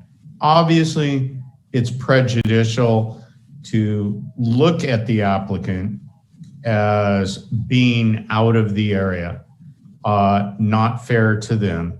However, I do look at this project. I have developed real estate projects all over the United States, and I can completely understand the objections that I have heard so far.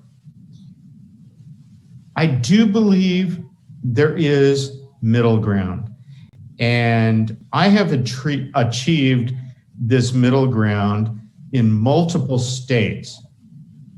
And I suggest, I know that it creates a bit of more red ink for the applicants for a very short period, but consider phasing in the project.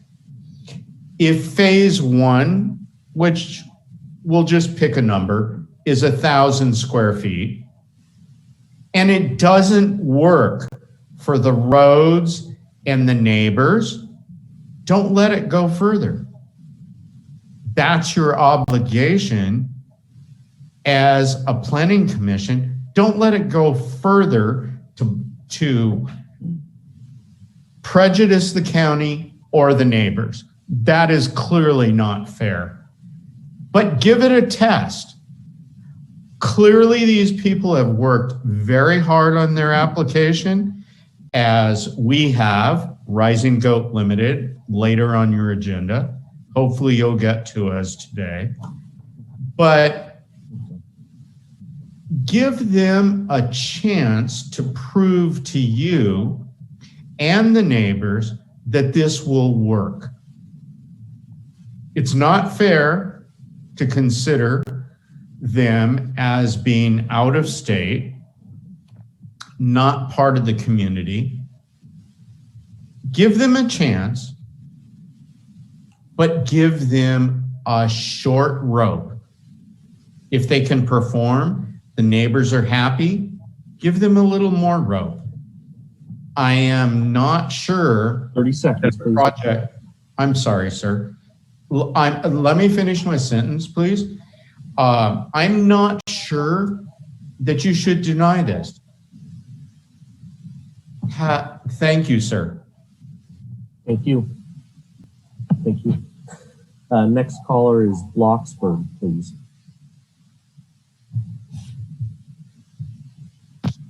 Hello, and thank you for taking my call today. My concern is the power source. Project's going to be sourced through PG&E. We have 3 to 5 times a year PG&E shuts off. So what's their alternative? Is it generators and diesel fuel? Second question, how many cultivation cycles per year? When you do a light depth, It's about an 8-week to 9-week growth cycle. So what is the downtime? And my big question concerning that is they just put up 2.9 million gallons of water. In January, 30,000 gallons of water, all the way to June, 450,000 gallons of water. That doesn't make sense when you're growing year-round in greenhouses. So they misrepresented the use of water because they're going to consistently be using water at the same portion each month based on a greenhouse. The last question is, where do they plan on putting 215,000 square feet of soil that is used with nutrients and pesticides at a location near the Eel River? Thank you and have a good day. Thank you. Next caller, Kent. Unmute. Thank you for my opportunity to speak. You've heard a lot of testimony, and I think finally the project has reached a point where it is ready to go forward with an EIR, a full EIR. It's that kind of magnitude with the concerns addressed. And so I'm not saying kill the project. I'm saying don't deny it, but go ahead and make a condition of moving forward to have a full EIR. I did wish to reach out and say thanks to the people who, it's my impression, who have questioned this project, which is Friends of the Eel River, Alicia Hammond, California Native Plant Society, Carol Ralph, Environmental Protection Information Center, EPIC, Tom Wheeler, North Coast Environmental Center, NEC, Larry Glass. And when you have that many people, my impression is also that the Audubon has weighed in late or something, and may also be weighing in on supporting probably an EIR. And when you have this amount of environmental snooze, and of course, I hope to work and play on that same level of someone asking that the right thing be done here. So please go to that extent. I have major concerns as expressed by other people as far as the knowledge of the project, but I think this size project should have that kind of oversight, and I would hope that you folks will concur, and then we can address the project in its complete sense. It seems to be morphing as we speak, and finally, maybe we have a project to go forward under an EIR. Thank you for my opportunity to speak on this particular topic, and I want to thank all the people who've come here tonight to comment and raise their concerns in this forum. Thank you, Kent. Next caller, Patrick Rugio. Thank you, Griego. Thank you for allowing me to talk. Sorry about that. No problem at all. I lived in Mccann also for about 15 years, drove it every day to the Eureka Courthouse. Haven't seen a more dangerous rural road. I saw the pictures provided by Public Works. Those aren't a fair representation of the curves of the road. They picked the widest spots in that road. There's been multiple accidents and near accidents on that road. That was a bullet point to look at that. I raised that with the commission, the number of accidents I saw in near accidents. Nobody's contacted me with respect to those dates, people involved, things that would impact whether you could put up to 30 employees going back and forth on that road. Also, I believe one of the other callers mentioned the fact that there's been no assessment of Dyerville Loop Road, which you would have to take in order to reach the project if you were taking Mccann Road. Also a very narrow single lane road with virtually no shoulders at all. I also sent a letter, and it was the one place in Humboldt County I've ever seen on that road where I saw a ring-tailed cat, which I believe is also a fully protected species. Nobody's called me back from the commission asking about that. I think that's something that needs to be evaluated. It's a very special area, that particular corridor of the Eel River. It sounds like there's alternative routes that would be a lot safer, potentially through Alder Point. But given the potential danger to the community, the impact on a very small rural neighborhood for a very large project, I'd ask this project respectfully be denied, or at least be subject to a full environmental impact report where some of the issues I've raised and others have raised could be assessed. Thank you. Thank you. Next caller, John Richards. Hello, my name is John Richards. I'm a property owner and resident of Mccann. since 1993. Earlier this summer, another large cannabis project was approved right next door to my property. They have, I think, 23 full-time employees. And this project is proposing to have upwards of 30 full-time employees. So that's a very huge impact on a very small community. All the employees for this proposed project would be going through my property, creating a nuisance of noise and dust. And when they cross the Eel River, the river bar between the bridge and my property, the Eel River winds are pretty notorious and persistent. And anytime a car goes across the river bar, the wind kicks up the dust and drives it up the river for miles. And so all those employees, all the service providers, it's a lot of traffic. This proposed project is all in greenhouses, mixed light greenhouses. So the product produced by this project will be indistinguishable from any product grown anywhere else in the United States or anywhere using the same methodology. So this project is more suited to an area such as the Arcata Bottoms or Watsonville or Central Valley, where there's in zoning and in industry and labor supplies already established. Putting an industrial project in an area as remote and pristine as this is unconscionable. I strongly oppose approval of this project. Thank you. Thank you. Seeing no more hands up, is there any other public that would like to speak on this issue? I see one hand up. Jim Red, go ahead. Go ahead, Jim. Can you hear me? Yes. So I tried to speak earlier. I was on my iPad. It didn't work. I'm kind of part of the representatives of the applicant. Do you want me to speak now or at the Yes. end? Okay. Go ahead now. So Andy Machada is the owner of Rolling Meadows Ranch, a corporation. I first met him 16 years ago when he bought the ranch. At that time, it was known as the Whitlow Ranch, and it was only 5,000 acres. It had at least somewhere between 40 and 50 patented parcels that at that time, many of the investors would have turned around and sold off those parcels. County would not have had any say in anything. And instead of this grow that Andy is proposing, which is small in relation to what could have been there could have been 40 to 50 grows on this property. Andy took the exact opposite approach. He said, no, I don't want to do that. I want to continue to buy. At the time, there were a number of in holdings. There were some contiguous parcels that he was able to buy. And he grew that ranch from 5,000 to over 7,000 acres. And that was 16 years ago. So he's not like somebody that's really not part of the neighborhood. For the last 16 years, he's maintained that ranch, he's preserved it.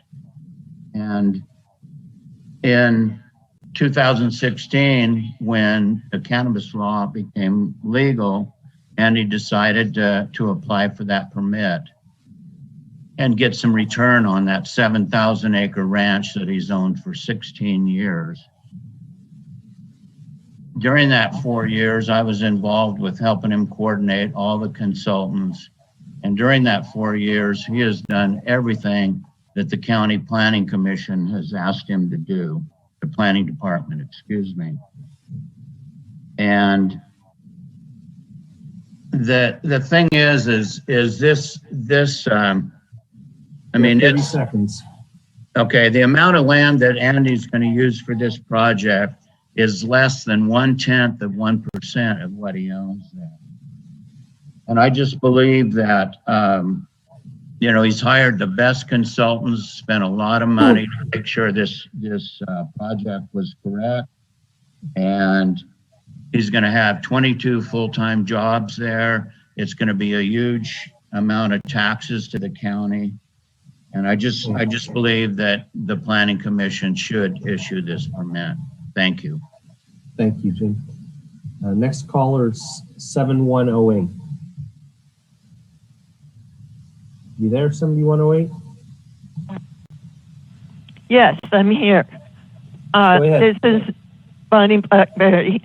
I live off of Alder Point Road, and I don't know if any of the planning commissioners have driven it. And maybe it's 20 miles to Alder Point, but Alder Point Road is a mess. And the idea of putting 30 people or 22 people going up and down there is really crazy. And where are all these people going to be living? They're going to be living in Eureka and driving down here and going, to Garberville and driving out Alder Point Road, or going through the other route, the other side of the Dyerville Loop. And the Dyerville Loop is, take a ride on it. And I totally sympathize with the people concerned about having all this traffic going by their place, creating all this dust blowing up and down the river. So to me, this is remote backcountry, not a place for an industrial grow. Great idea, but the wrong place, totally the wrong place to be doing that. And this whole stuff of the category 4 functional capacity sounds good, but it's not really so great. And turnouts on Alder Point Road. You can turn out and puncture your tire. So, and there's a lot of accidents there and driving in the fog, all sorts of stuff. It's just way, way, way too far out there. Plus, I'm really concerned about using the well water because I do believe it will affect the Eel River and this rainwater catchment. We're in a drought and we haven't gotten very much rain so far this year. Last year, we didn't get very much. Month of February, no rain. This thing, you're going to do all this rainwater catchment. Well, you got to have some rain to catch. Okay, thanks. Thank you, Bonnie. Next caller is 3053. Good evening, Thomas Holder. I just want to confirm you can hear me. Yes. So I have just not really comments, more questions, and it's not just this project. It's a few larger projects I've seen that claim that they're going to shuttle people in or vehicle trips, even smaller projects. As far as I'm aware, I'm an employer. For my employees that work 8-hour shifts, they have to get a 30-minute minimum duty-free lunch, plus paid 10-minute breaks. But if they're doing a 12-hour shift, you actually have to give them 2 30-minute duty-free lunch breaks or meal breaks, they're considered. So I'm curious if there's enough time to leave the site and go down to the cul-de-sac and back, if that's been accounted for, or if that's not logistical. And then also for the companies that are going to have 20 employees or more, I've seen it on not just this project, but others, they're going to have an LPA, labor peace agreement. So would the unions be okay with people being shuttled in and out and not having access to their personal vehicles and stuff like that? There's a lot of questions I have, and it's not just specifically this project. I've seen it on many projects before the commission for vehicle trips and those kind of things.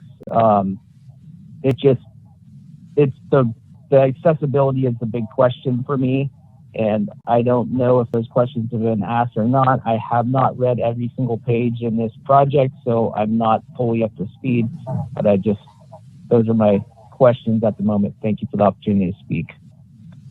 Thank you, Thomas. Are there any other public commenters? Nope. Thought we had a new one, but it was Thomas showing back up. So seeing none, I will close the public comment and I will bring this back to the commission. Or, yeah. Okay. So would record like to let the applicant rebut any question, anything that they heard in the public comments, and then staff would like to answer some questions as well, and then we'll bring it to the commission. So if the applicant would like to come back on, there, Prairie? Oh, I'm sorry.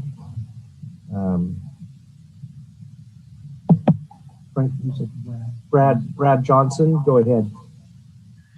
Great, thank you. Yeah, Brad Johnson here, Harrison Timbledore, Hungerford and Johnson, CEQA land use lawyers.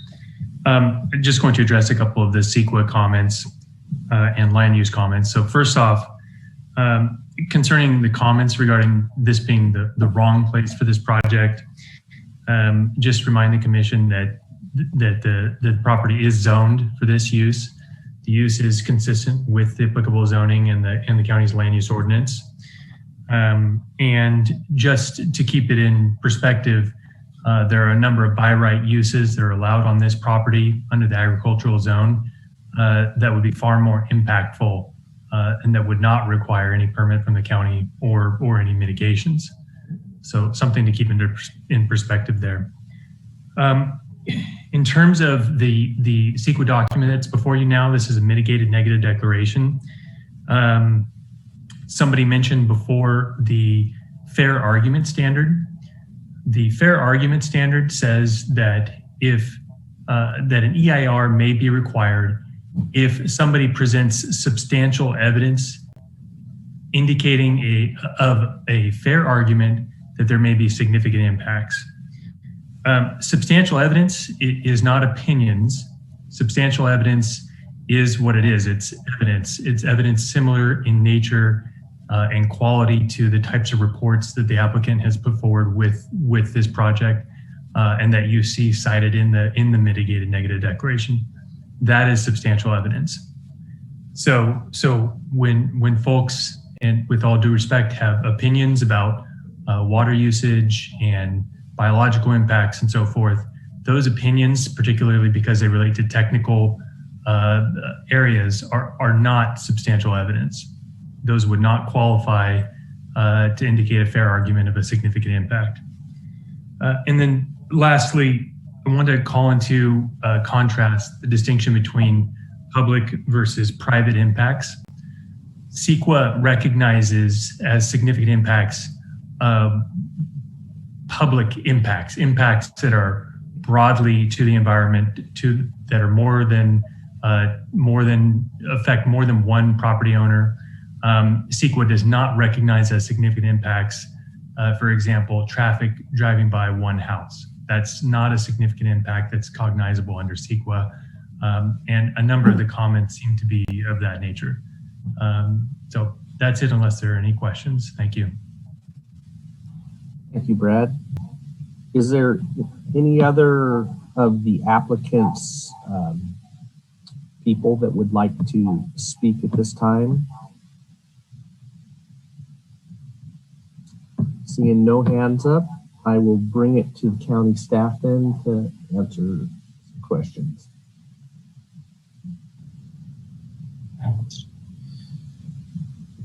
Thank you, Chair. The primary thing that I think we wanted to respond to was just a question about where the estimate measured from.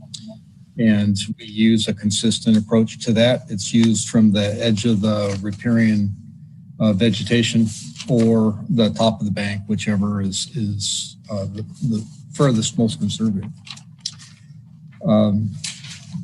Cliff, do you have anything else you wanted to add right now?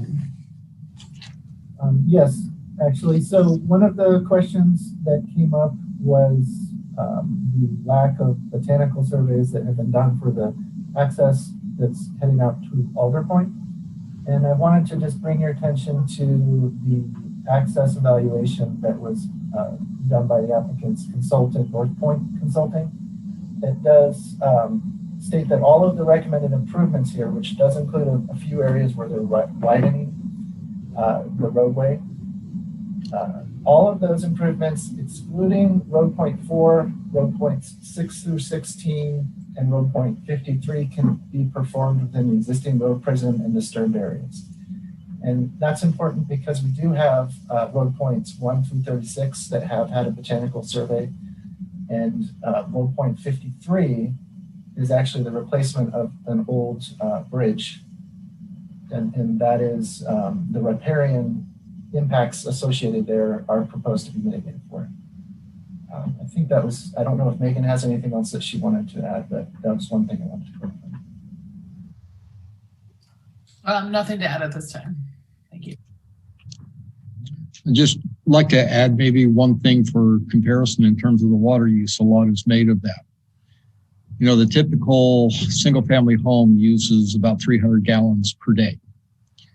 So if you were to multiply 300 times 365, you would find that the water use here is the equivalency of about 42 residences. Puts things in perspective a little. All right. With that, I will bring it back to the commission for any questions of staff or deliberations. Get to this. Anybody have any questions? Nobody wants to speak? I guess I'll speak since nobody else seems to want to. I want to first say that I went out and visited the property. Incredible piece of property. A beautiful day. The roads aren't great, but they're not bad. The property itself, the roads are pretty good. What I observed was the amount of water on this property is amazing. Not just in ponds, but there's 2 beautiful waterfalls. Just a lot of water. Saw the well sites, saw all the different sites. And for the greenhouses, looked like pretty good choices as far as where they were. Saw a ton of wildlife, lots of eagles, but no golden eagles. Saw bald eagles, lots of turkeys, deer. I like the fact that it got it where the growing areas for the most part were high up above the river. So there isn't much issue with the river in my opinion. I saw mostly positives in it, and that's about all I had to say. If anybody had any questions for me that I could answer, I'd be happy to do that. Not that I'm a specialist in anything, just I've seen the property. So thank you.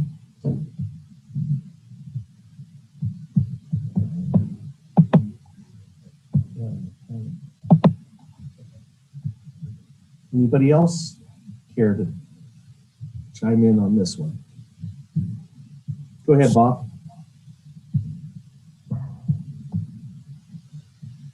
One of the comments that was made was regarding the bridge rating for Mccann Bridge. And I do want to clarify that it is purple rated. That is the highest rating that Caltrans assigns bridges. So it is suitable for legal loads.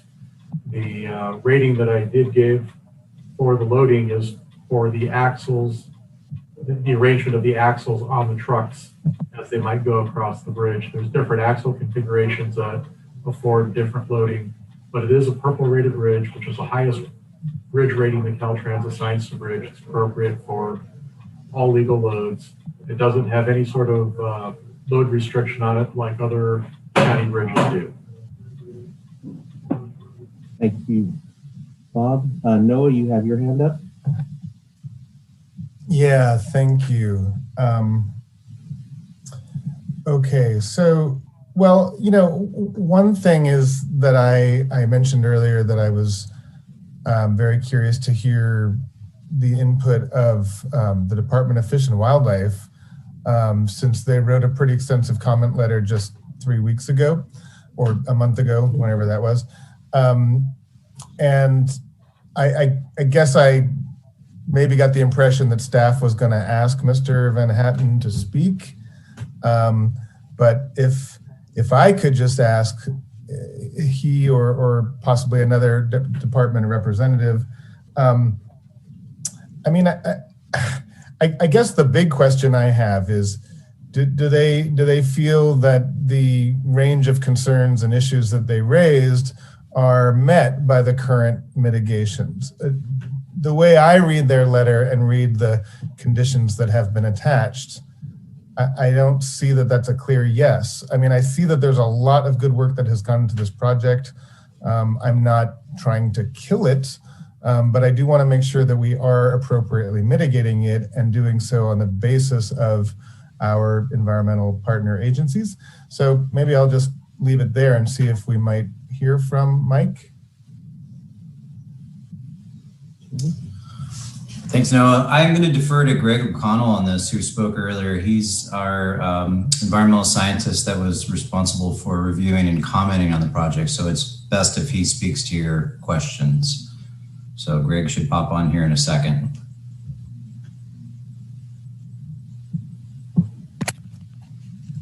Yeah, thank you. Can you hear me all right? Yes. Yes. Thanks for the question. I think that like I mentioned earlier, as far as biological surveys being incomplete, that is, that's a sticking point for the department. And in the letter, it mentions that that we'd like to have the Golden Eagle surveys complete and, you know, consultation with the department prior to completion of CEQA.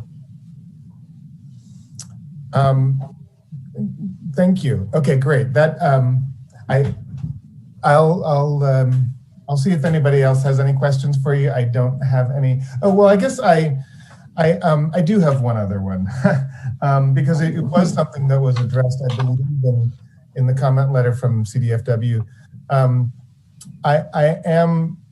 not sure if this is really properly addressed to you or the county staff, but I am unsure whether we really have the data that's necessary to make a determination about the wells not being hydrologically connected. I guess as I recall, the Department of Fish and Wildlife did raise some concerns about that, said that, there was some testimony based on the licensed well constructor, but that they didn't see the analysis that would have been needed to assess that. Is that a point that you have any further comments on?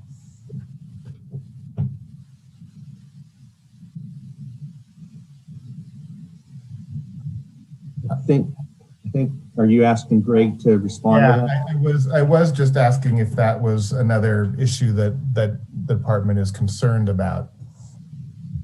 Yeah, I think that we did comment on it, and we asked for some analysis, at least a preliminary analysis by a qualified professional.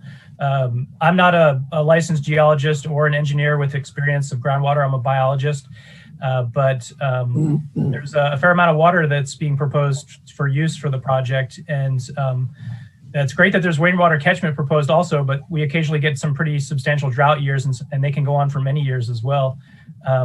So we had asked for at least a preliminary evaluation by a person experienced with groundwater investigations, by someone that's qualified and licensed to do so, like a licensed geologist or an engineer with relevant experience. And I guess one of the wells in particular, I think it's well number 2 in the middle area there. It's not too far from a pretty substantial wetland and a stream. So that's one well in particular that I would like to see a little bit more information or analysis on.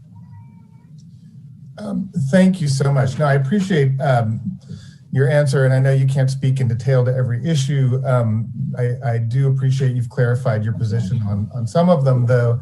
And I guess I would just summarize my concern here by saying back to staff, possibly to Director Ford.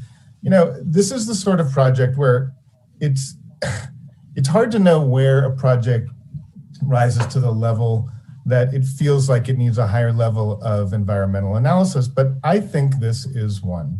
I know it's, there's a lot that an MND can address in terms of environmental impacts, but my sense about this project is that there is a fair amount that maybe is being missed, and that to a certain extent that is determined simply by the level of environmental review that the county has determined is warranted. So I guess I wanted to hear if there was any more context that the planning staff could offer about how close you came to deciding that this project might really require a full EIR, and how you determined that you had enough information now to present it as ready to approve.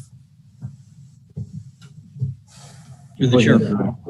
Thank you. So thank you. That's the heart of the issue, and part of what we are is we're factually driven.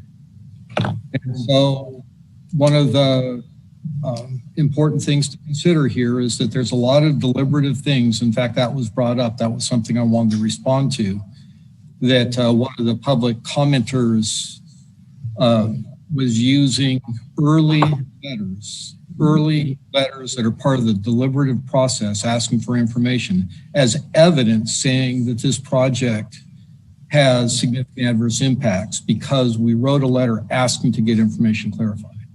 Well, additional information then comes in. This has been in the process for 4 years. There has been a lot of back and forth on this. There has been a lot of additional information that's been submitted. So speaking specifically to the water issue, there is a range of opinions by people who are not hydrogeologists that go from the fact that everything is hydrologically connected to kind of what I would consider a proper understanding of what is it that we're trying to prevent. And ultimately what we're trying to prevent is taking water away from surface water, particularly, under 2.0 at all, and under 1.0 for any new cultivation, you don't get to divert. And so our primary concern here is to look at a scenario where we have sufficient information to understand whether or not it's likely that the wells are pulling from a water source that would deprive the surface of having that water, i.e. it's an underflow of a surface water flow. And we believe, based upon the geologic data that we've seen, that it is not connected to an underflow. Now, may water ultimately flow through fractured rock and fractured granite and at some point in the future connect with the Eel River or connect with a creek? I don't think even a hydrogeologist is going to give you an absolute answer on that. And so really it's a matter of, do we have enough information to measure against what the test is? And the test is this a diversionary water source? We believe it's not. Relative to the Golden Eagle, it's an interesting discussion here, frankly, because the circumstance is on the CNNDB, there is a big red dot that shows up that shows that there was a nest there, at least in 2003. And so that is something that needs to be addressed. There have been multiple years of surveys, and Greg O'Connell is exactly right.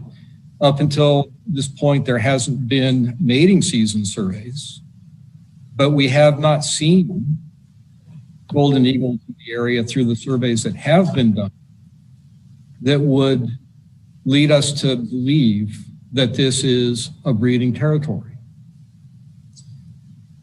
There has been an honest effort, we believe, to look and see if there's likely to be a nest still there. And the evidence is in the staff report and the additional supplemental information that's been provided by the applicant to demonstrate that that nest is not there. So whether or not that nest should be the red dot in the CNNDB anymore or not is subject to debate. Because if it wasn't there, we wouldn't be having this discussion. So is it breeding territory? You know, that's one of the reasons that we have added this as part of the second round of the public review of the mitigated negative declaration, to make sure that we weren't going to approve something that then ended up adversely affecting a nest or a breeding pair of golden eagles. And so the information that we have, we believe, leads us to the conclusion that it's not a potentially significant impact. Okay. Well, thank you, Director, for addressing some of my points.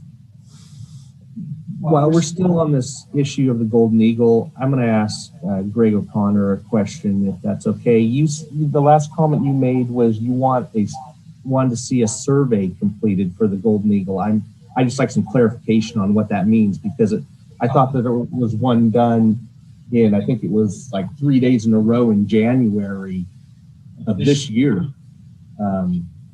So that's not completed, or it's not relevant, or not new enough, or what is your question? I guess you just said it completed the survey, so I'll let him go ahead. Greg. Yeah, that's the first I've heard of that. I expected that the project would be conducting courtship season surveys at some point in the future. This is the window, the time of year to do that. I haven't seen any of that data. I haven't heard about any specific plans to conduct those surveys. So I'm glad that it's occurring, and I look forward to getting a chance to review that information. One of the other things that's important about this topic is the breeding territory, not necessarily any given nest site. Golden eagles have will return to nest sites. Sometimes could be many years or decade, and alternate where their nest sites are, and can return to use prior nest sites over generations. If there's probably a reason why that previous golden eagle occurrence occurred there, and why a golden eagle chose that site. And there's also more recent golden eagle observations, including juveniles on other databases as recently as 5 years ago. So I'd like to just see, all the T's crossed and the I's dotted with regards to, the potential for a breeding territory to still exist there. Thank you, Greg. And I think the director would like to comment on that.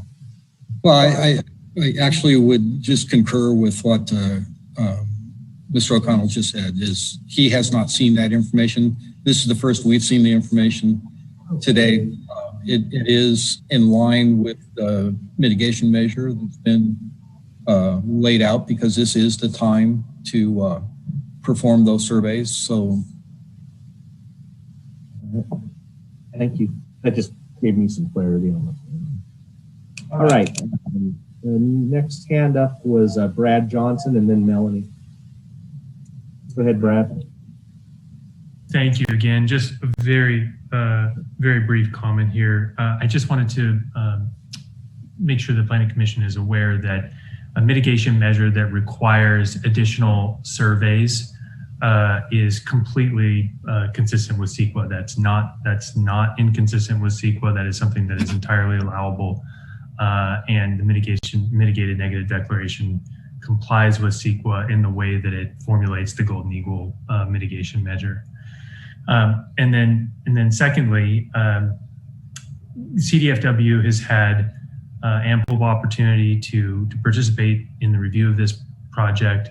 It's participated fully, and I think in good faith. And there have been a number of changes to the project made in response to CDFW's comments. But CDFW does not have any kind of ongoing approval authority over this project, and CDFW does not need to approve the mitigated negative declaration. I know the planning commissioners are aware of that, but I just wanted to underscore that point. And then finally, in terms of substantial evidence, that CDFW has identified or talked about, as have others, possible impacts. It's possible that golden eagles could look to breed in this area at one point, at some point in the future. Possible, it again does not rise to the level of substantial evidence supporting a fair argument of a significant impact. So I just wanted to keep that kind of rigorous standard in mind. Thank you. What was that? Oh, yeah. Okay. Melanie, go ahead. I told her. Go ahead, yes, thank you, Chair. Can you hear me? Yes. Yes. Yeah, so it's an interesting case. But as we know, the CEQA courts hold CEQA documents to the fair, substantial evidence and fair argument standards, meaning that there's enough substantial evidence to make a fair argument to support a given conclusion. In this particular case, we're operating on the premise that this project does meet all of the requirements. So we need to look at whether there is substantial evidence to support another given conclusion. It's important to keep in mind that for an EIR, the standard isn't the fair argument part, it's actually the substantial evidence part. So we need to look for substantial evidence. And substantial evidence is expert opinion supported by facts, or reasonable assumptions based on facts. And unfortunately for many people, many people's opinion, it doesn't include opinions that are unsubstantiated, except for a few cases. There's one resource category where we have had the courts side in favor of public opinion actually being considered as substantial evidence, but that's only really been for the aesthetics category because, of course, that is subjective. And public opinion has been taken as substantial evidence in those cases. But in this particular case, we don't have that. And so we need to look for substantial evidence in the categories presented to us. And so far, we don't really have that. I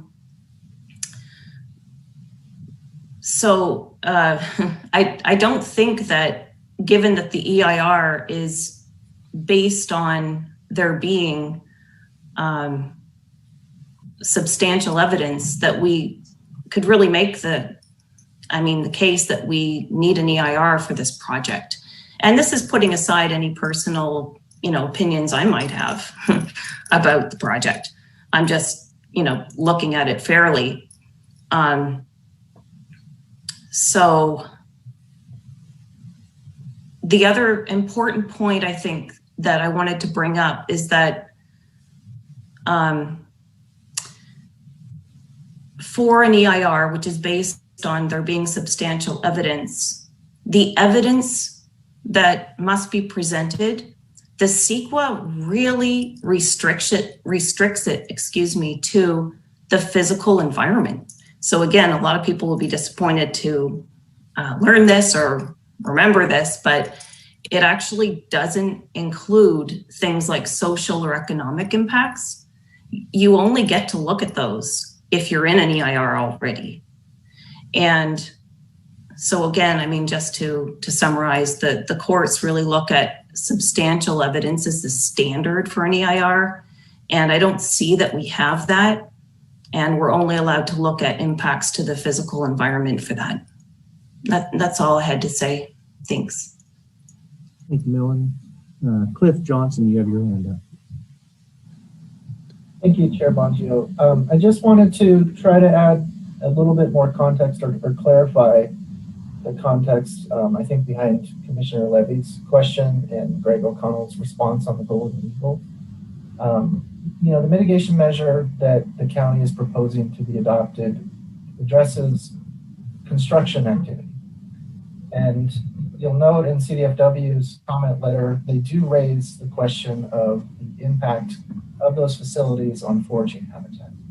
And so I think what Mr. O'Connell is getting at is that he does not believe, or CDFW does not believe, that there's enough information right now to identify whether there's going to be an impact on foraging habitat.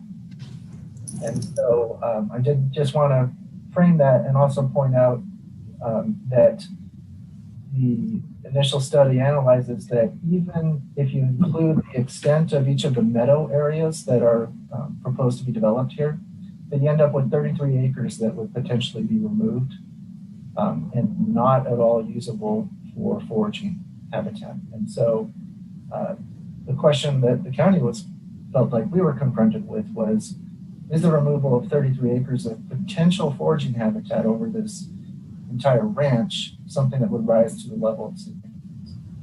And that was our finding, that we did not think it would.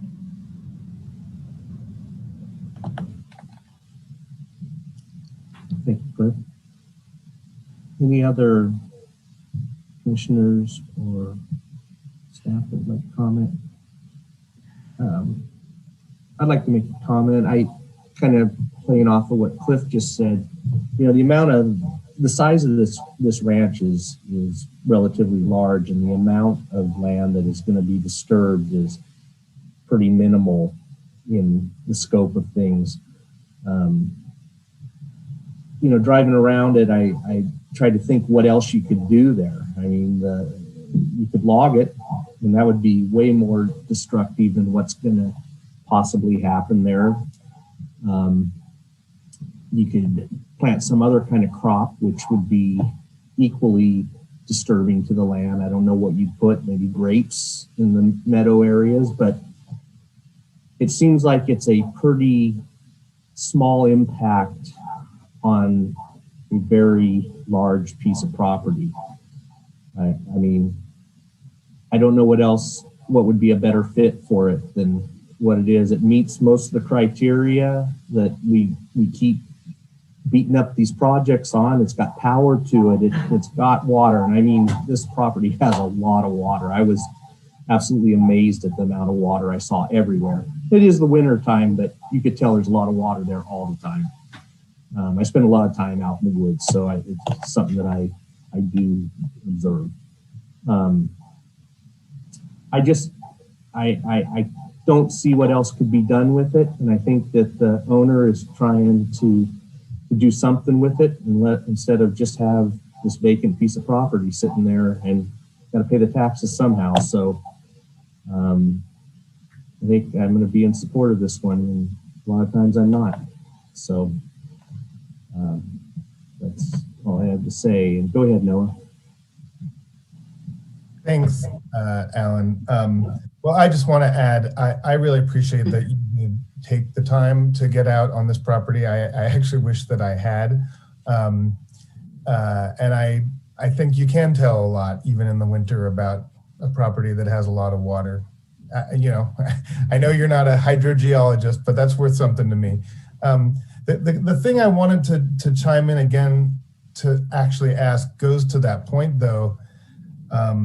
I guess it was Jim Redd, who's a consultant for the project, who reminded us or gave a little context about the 16 years that this ranch has been intact and that it's been assembled over a longer period of time by a guy who didn't just want to sell it off as 40, 50 different, patent parcels. And I appreciate that. You know, if you're going to assemble and hold a large piece of property together, you have to have some way of making money off of it. But one question I have then I just don't recall what we have exactly in our rules, either under the ordinance or perhaps particular to the conditions on this project. Of course, the entitlement of this size is dependent on having put a large ranch together. So I would assume that we have some requirements that prevent future subdivision for the life of the project, at least, and perhaps beyond it. I guess, can we just be reminded what sort of more generalized protections go along with this that ensure that it won't be otherwise subdivided, developed, or whatever inappropriately? Go ahead, Director. So I believe, Cliff, you're going let me take a shot at it, and if this needs some refinement, correct me. But I believe that the project description is to hold 1,600 of the acres in common as a single whole for the duration.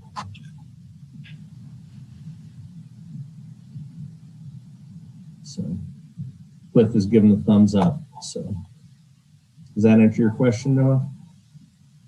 Yeah, that does. I guess that's the amount that sort of goes with that entitlement, and so that is permanently. Is it permanently prevented from being subdivided? Then I mean, for as through the chair, for as long as there is this active cannabis permit, and actually to put it in context, to get to 6 acres, you would only need 600 acres. So they're proposing well over that in terms of the 1,600. okay, that is that's illuminating. I didn't realize that. Okay, thank you. Well, that does answer my question. So any other questions? Peggy, go ahead. I think that the issue I have is mostly the scale and why, if you have 7,000 acres, you have to have greenhouses in a floodplain. You know, we haven't had the 64 flood levels, but you know, the potential of fertilizers and soils washing into the Eel River.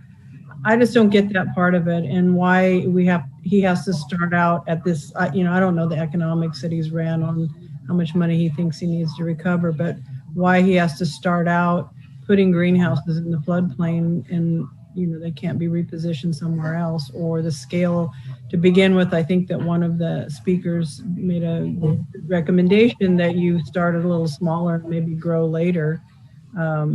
Those are my comments. I mean, I'm pretty familiar with areas where, you know, these rural areas and bad roads, and so I fully understand all of the comments, the lack of fire and emergency services and accidents on, you know, I mean, those roads that I saw look like, you know, great roads compared to some of the ones that I've seen in Eastern Humboldt. But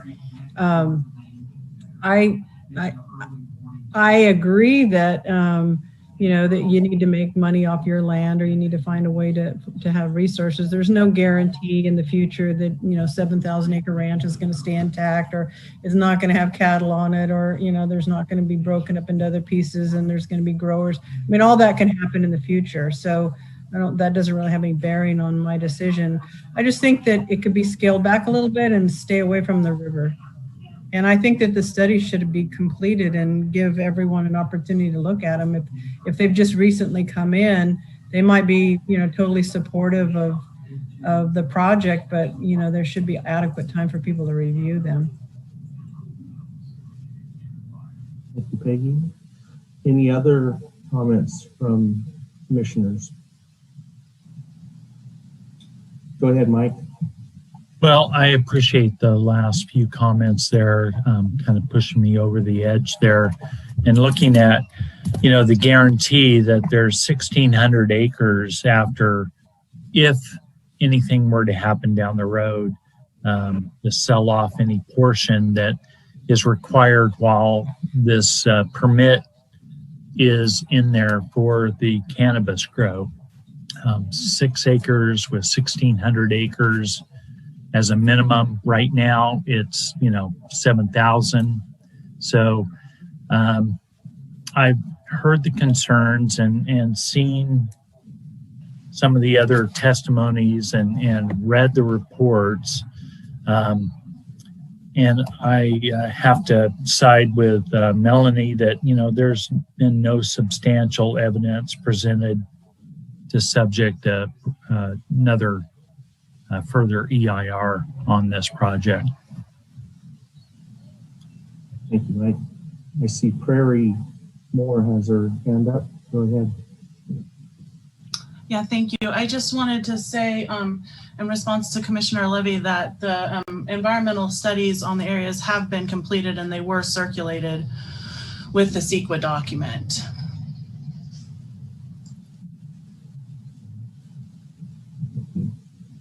Thank you. Thank you. Any other comments, questions? Anybody don't want to take a stab at making the motion?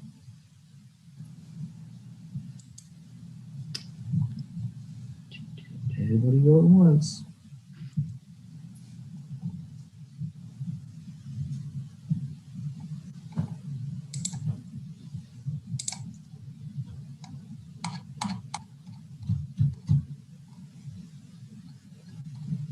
Right.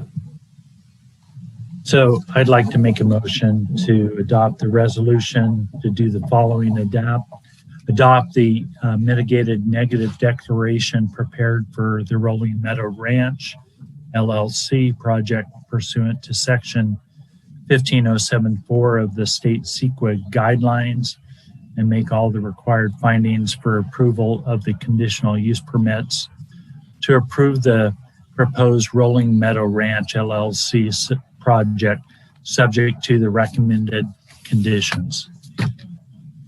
I'll second. Yeah, the director would like to chime in. Go ahead. Could I just ask for a friendly amendment to that motion to clarify something that should be in the findings? And this would be additional language to the resolution in finding number 4 to simply state that substitute mitigation measure bio 16 is more effective in mitigating potential impacts to golden eagles because it prevents construction during the nesting season if golden eagles are detected in 2 separate surveys, which is more restrictive than providing the number of 660 feet from golden eagle nests. And the new measure will not itself create a significant environmental impact. Just want to reflect the fact that we did change a substitute mitigation measure, which is allowed under CEQA, provided that it is equally as effective, and we'd just like to have that finding in place to indicate that it really is effective. And I would approve that. Okay. So both the motion and the second are okay with the change to the motion. So any discussion, any further discussion on this?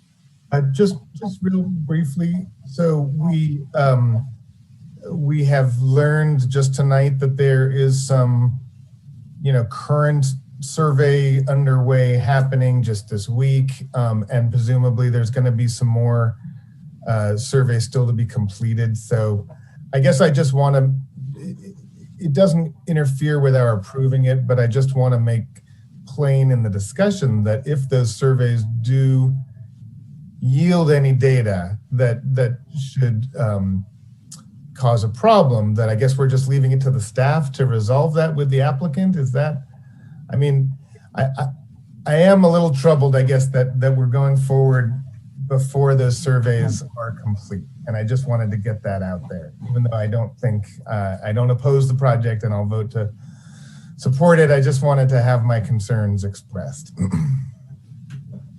Director, do you have a thought on that?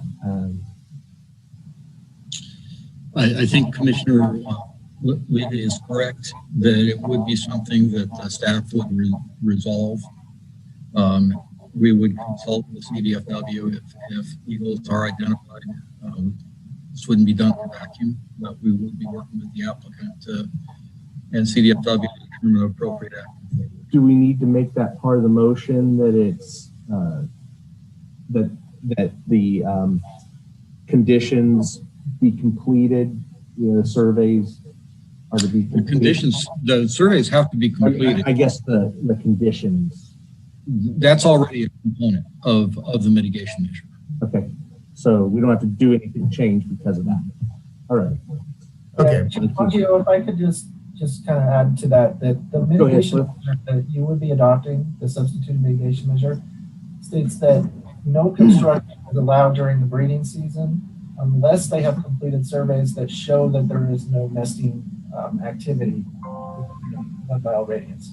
So if those surveys come back and show that, yep, there's some nesting activity going on, then they would be prohibited from construction during the breeding season. That's already built into that number. That's already in there. Great.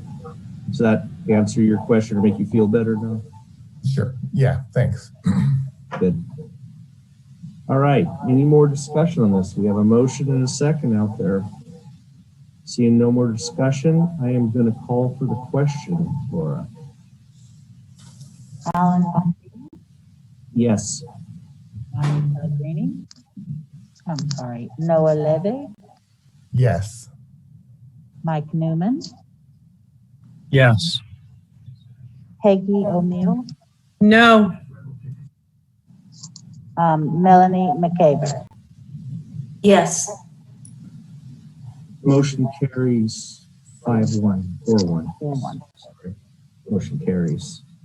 Thank you, everybody. That was a long one. Everybody did a great job. All right. So moving on, we're going to get do some more. Number two, second one is Organic Medicinals Incorporated Special Permit and Zoning Clearance Certificate, Shively Flat Road, Shively area. And I'll take a staff report, please. Good late evening, commissioners.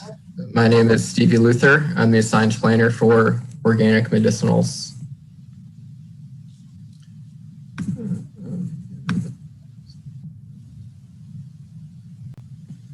So a brief background on the project. This is a special permit for 1 acre of outdoor cultivation. That is an additional 33,560 square feet on top of 10,000 square feet that is already permitted on the site.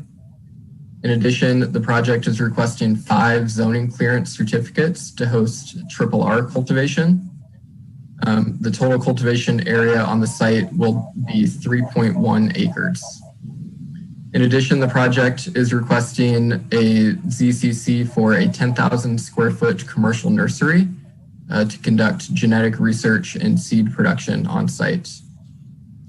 The project was brought to the zoning administrator on June 18th, 2020, and was approved for the special permit only. That was subsequently revoked due to an error in the noticing, such that people in Shively did not receive notice in the mail. The project was then brought to the October 1st zoning administrator meeting. And during that meeting, the zoning administrator referred the project to the Planning Commission. That was due to recent discussions at the Board of Supervisors about the stacking of RRRs and the standard for review. Also at that meeting, the director required that a community meeting be held to allow time outside of the Planning Commission hearing for members of the community to discuss the project.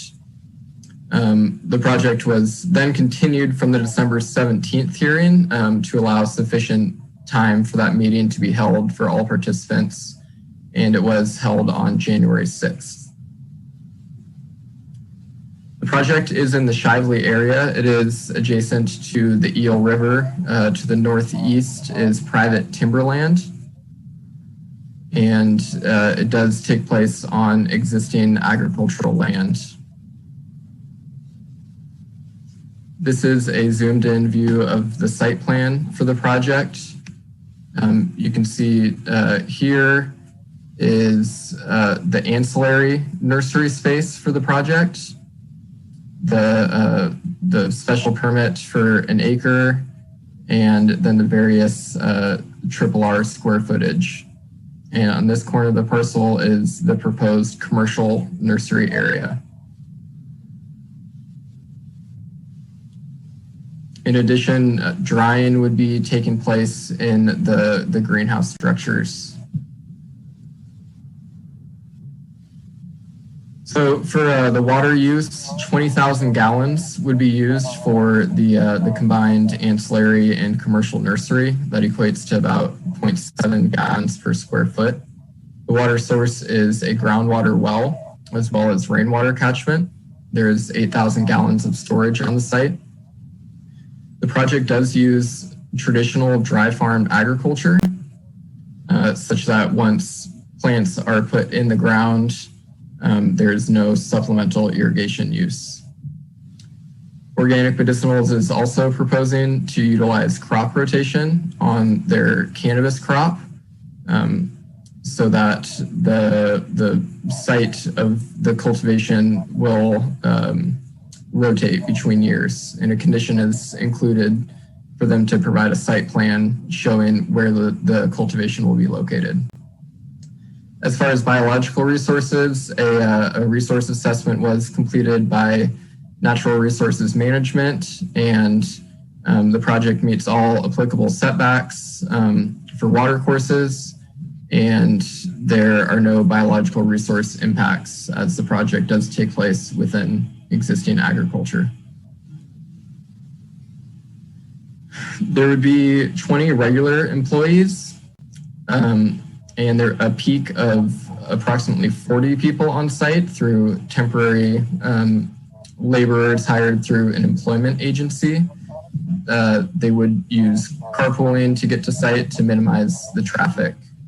In response to community concerns, the applicant did provide a traffic plan that's included in their operations that includes suggesting to employees to drive slowly and carefully, considering the agricultural community. It's also important to note that the baseline condition here is a working produce farm. Dry farmed organic medicinals does grow other products that they bring to market. So moving into a discussion of the issues, the community meeting addressed these three primary issues in response to neighbor concerns. The first being structures in the floodplain, specifically hoop house structures. The second is pollen containment from nursery seed production. And the third is the access through deeded access. So regarding the structures in the floodplain, this is a picture from the building pre-site showing some of the existing structures here on the site. The project is in the 100-year floodplain as well. The applicant is proposing to construct 10 pertinent propagation greenhouses, as well as 6 commercial nursery greenhouses. They will agree to remove those temporary structures from the site from October 16th to April 15th. And a condition is included in response to the outcome of the meeting that requires photographic evidence to be provided within 2 weeks. There is a mechanism through the building division for applicants to secure wet floodproofing certificates for greenhouse structures. And the applicant has indicated they would like to pursue that permitting route for their greenhouses such that they would be able to remain up throughout the year.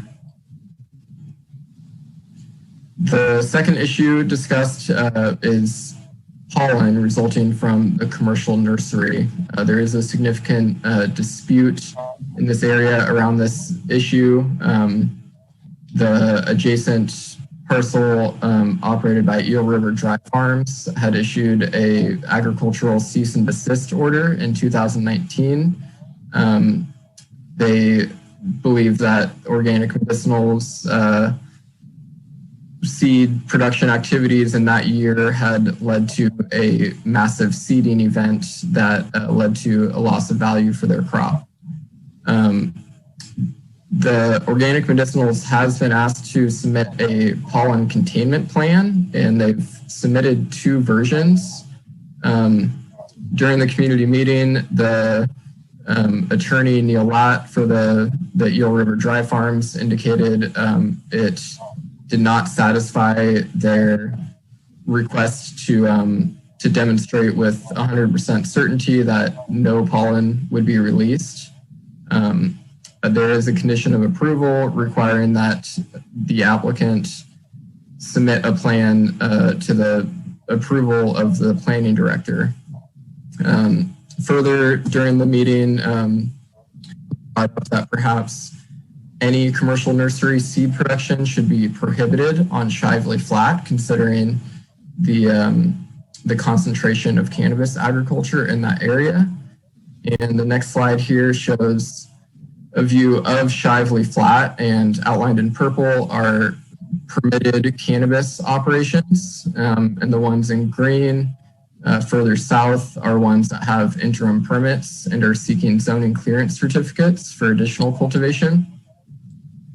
It should be noted that the Eel River Dry Farms operation is seeking approval for a 4,000 square foot nursery that would do genetic research and seed production located on this parcel. And they were also approved for a 2,000 square foot nursery on this parcel. The third issue discussed was the easement access. There is an agricultural easement, and this was a photo taken in December of 2019 by Hillary Schwartz for Eel River Dry Farms. And yeah, as you can see, that easement access is in very poor condition. On a site visit in September of 2020, staff took this picture looking south down Shively Flat from approximately the same location. And you can see the road is in much better condition. It's had crushed rock applied.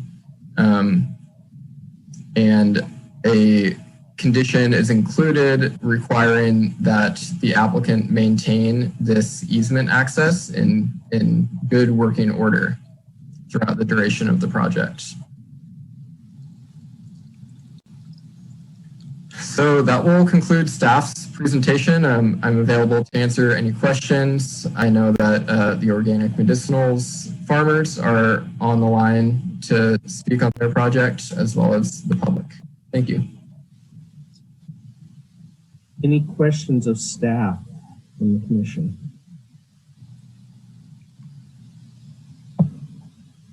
Go ahead, Noah. One, you mentioned in the discussion about the containment of pollen that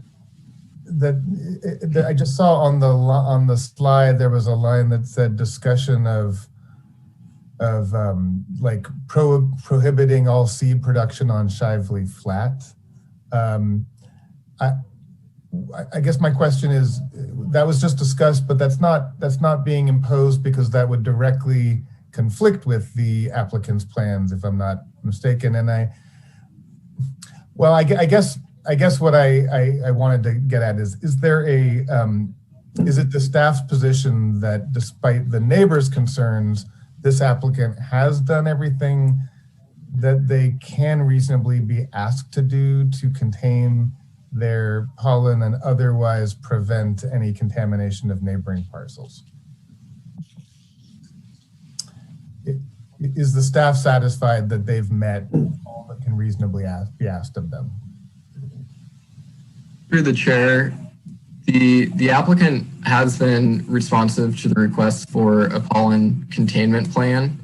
They have submitted two versions. The first detailed how the greenhouses would be sealed and not entered into when pollen is being produced. The second described the specific material, the pollen tech fabric that would be applied over top of the greenhouses. And the director and supervisor may want to weigh in here. There isn't really a standard in the CCLUO regarding nurseries. So it's staff's position that the commercial nursery has met the conditions for approval. Thank you. Any other questions? Seeing none, I am going to open this up for public comment. Is there any public that would like to speak on this one? Go ahead, Madeline DeLapp, number one. There, Madeline? Yep, I'm here. Good evening, Commissioners. Natalie DeLapp, Humboldt County Growers Alliance. I want to speak in support of organic medicinals. They are one of our members. I have met and known Jill, the applicant, for quite some time and can really speak to that she is a quality human and an incredible farmer.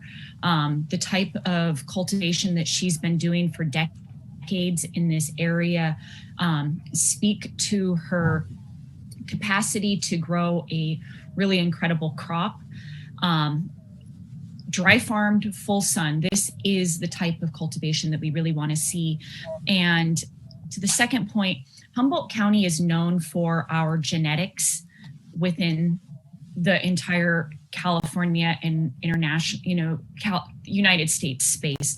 We do need a place to be able to have our genetic library stored, to create new genetic stock, and to have our nurseries able to support our industry. And so if this project has been appropriately contained with the pollen management plan, I hope that you will be able to approve this project. Thank you. Thank you. Any other public that would like to speak? Okay, Billy Ellison, go ahead. Hi, I worked with organic medicinals for many years, starting with the Humboldt Sun Growers Guild back in 2015. I started working with area farmers. I've experienced quite a few different grow sites. Shively Flat is an ideal agricultural site for cannabis production. It's pretty obvious. I'd like to point out a few things that haven't been pointed out, and that is that loose pollen is a detriment to any cultivator. And if the cultivator had loose pollen, they would suffer that detriment. And they did not suffer that detriment that year that the neighbors claimed to have issues. So I have a real issue with that particular claim. Also, weather and wind patterns are quite diverse in that area.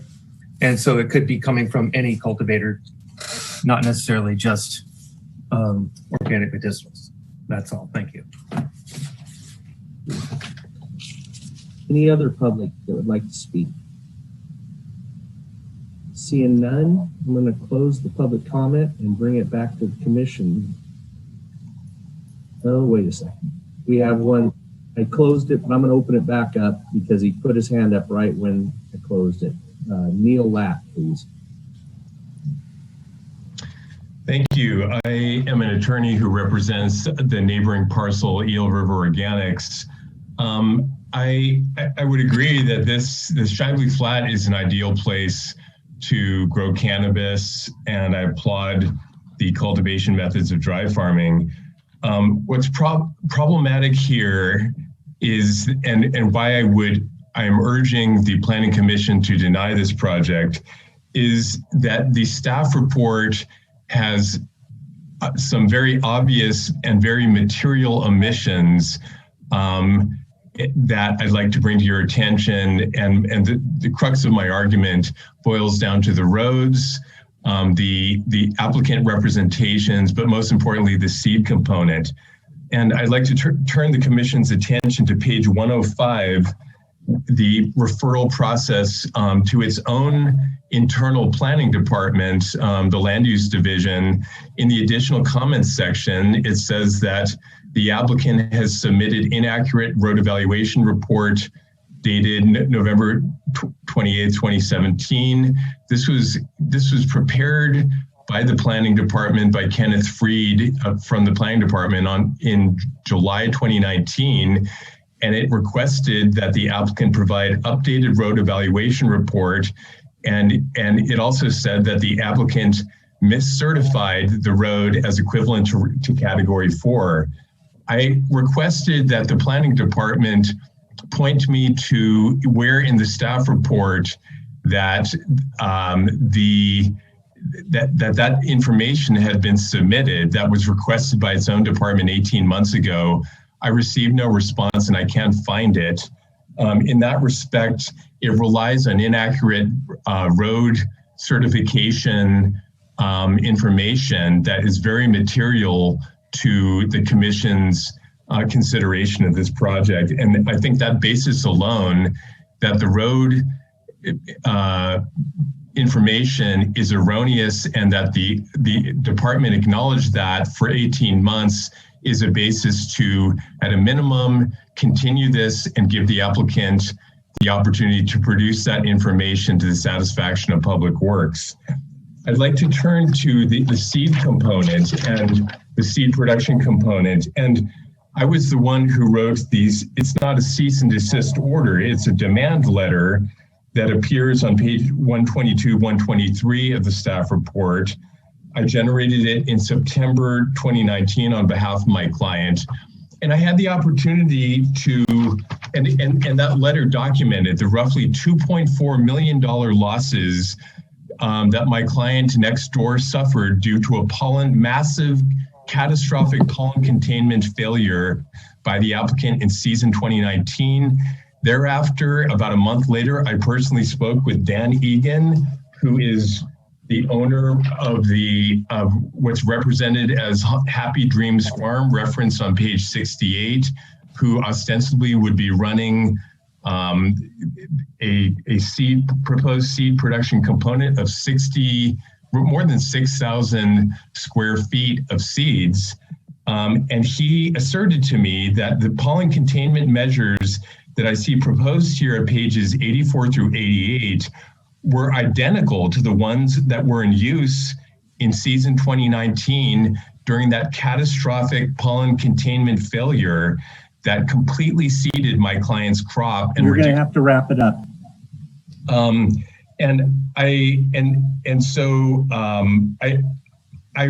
I had the opportunity to speak with Director Ford about this project. I was told that it would be brought forward with a option to omit the seed production component. I don't see that here. I'm dismayed to see that. And this is like putting wolves in charge of putting a wolf farm in the middle of a chicken farm surrounded by other chicken farms. You got to wrap it up. Any seed production entitlement here should await a formal ordinance brought forward by planning staff to address this. Their pollen containment proposal is aspirational. It is proven to have failed before. Neil, I'm going to cut you off. You're going to have to wrap it up now. That's it. Thank you. All right, thank you. Okay, public 4065. You got to unmute. Hello, can everyone hear me? Yes. Oh, wonderful. My name is Rosie Reynolds, and I am a longtime resident and farmer in Shively. My family has had a farm in Shively since 1986. I have already previously stated my support of organic medicinals and their project. Their style of regenerative farming is something that deserves to be acknowledged, and I believe that they need the forum to provide an educational resource to everyone in our community and beyond. They're extremely talented farmers. They're very responsible community members, and I'm sorry, I'm having a hard time with my phone. And I'm sorry. And oh goodness, I'm sorry. Apologies. So yeah, I firmly support them. I trust that they will continue to be responsible in their farming practices. I have visited their farms on multiple occasions, and yeah, they are always impressive, always responsible, and always conscientious. Thank you, Hillary. So the next one is organic medicinals.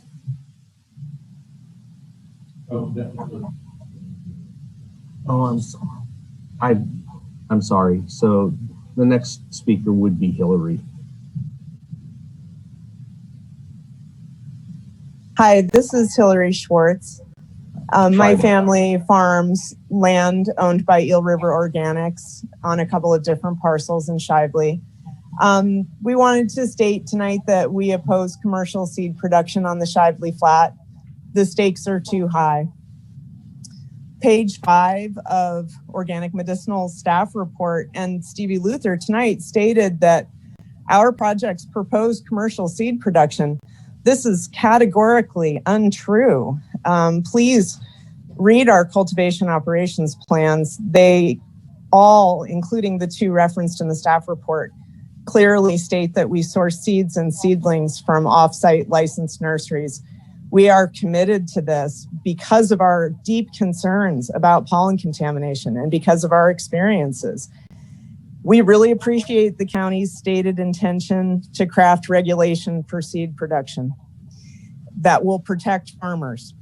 But until that regulation is in place, we hope that the county will not permit commercial seed production in Shively. The stakes are too high.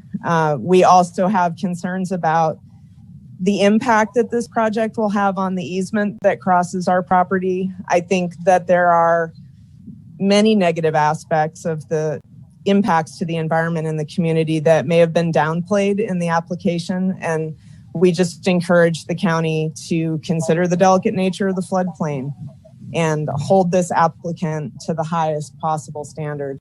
And we appreciate the changes that you've made to the project going from the beginning until now. And we appreciate the opportunity to give feedback tonight. Thank you. Thank you, Hillary.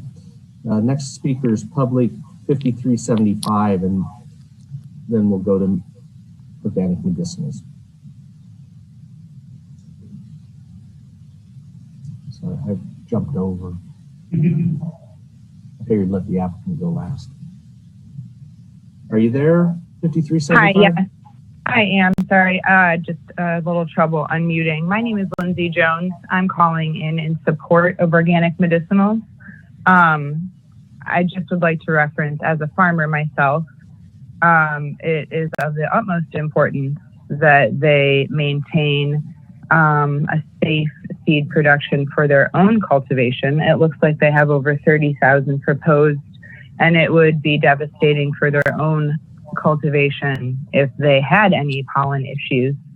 I'd also like to state that as a farmer that's looking at appellations and regional development of specialty cultivars, that this would be a wonderful way to support our community in building out other strong genetics and cultivars that would support all farmers in Humboldt County. So I'm in support. Thank you for the time to speak. Thank you. Now, Organic Medicinals. Got unmute. There you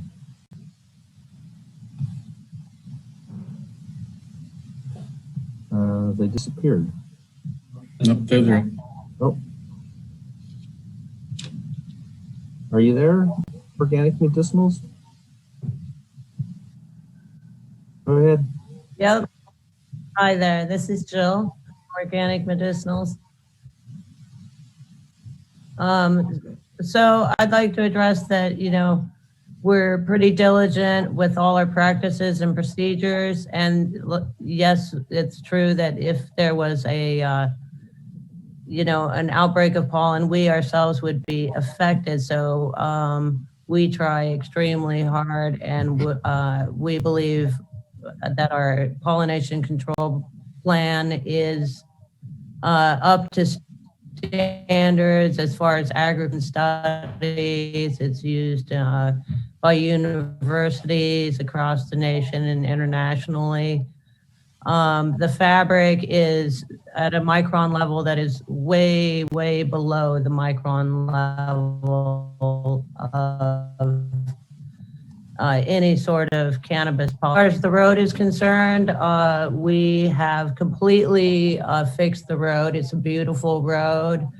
I don't think there should be any issues with sediment or erosion or dust we completely plan to maintain the road at its current standards. And other than that,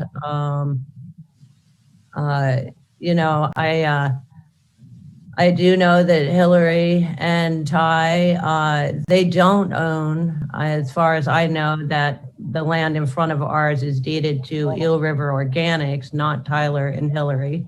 They may be leasing it, but it's not deeded to them as far as I understand. And as far as I understand, they are currently seeking 4,000 and 2,000 square feet under both of their separate companies to have commercial greenhouses with seed plants as well. And they stated in the meeting with the community that they did grow their own seeds in Shively.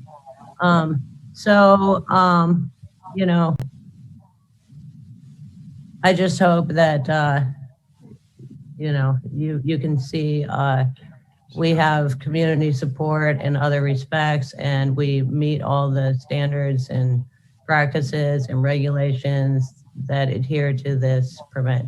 So thank you. Thank you. Next speaker is Neil Latt.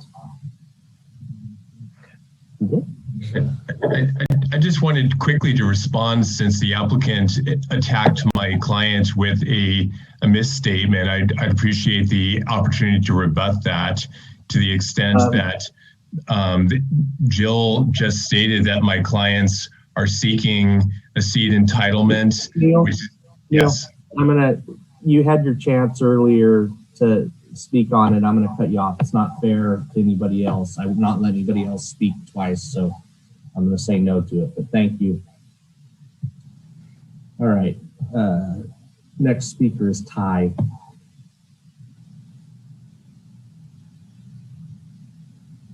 Hi, my name is Ty Johnson, and I am the owner of the land that's right south of them and all around. It's Eel River Organics, and that's just the LLC it's under. Anyways, I don't need to waste my time explaining that, except for that, we didn't have a proper hearing on this to begin with.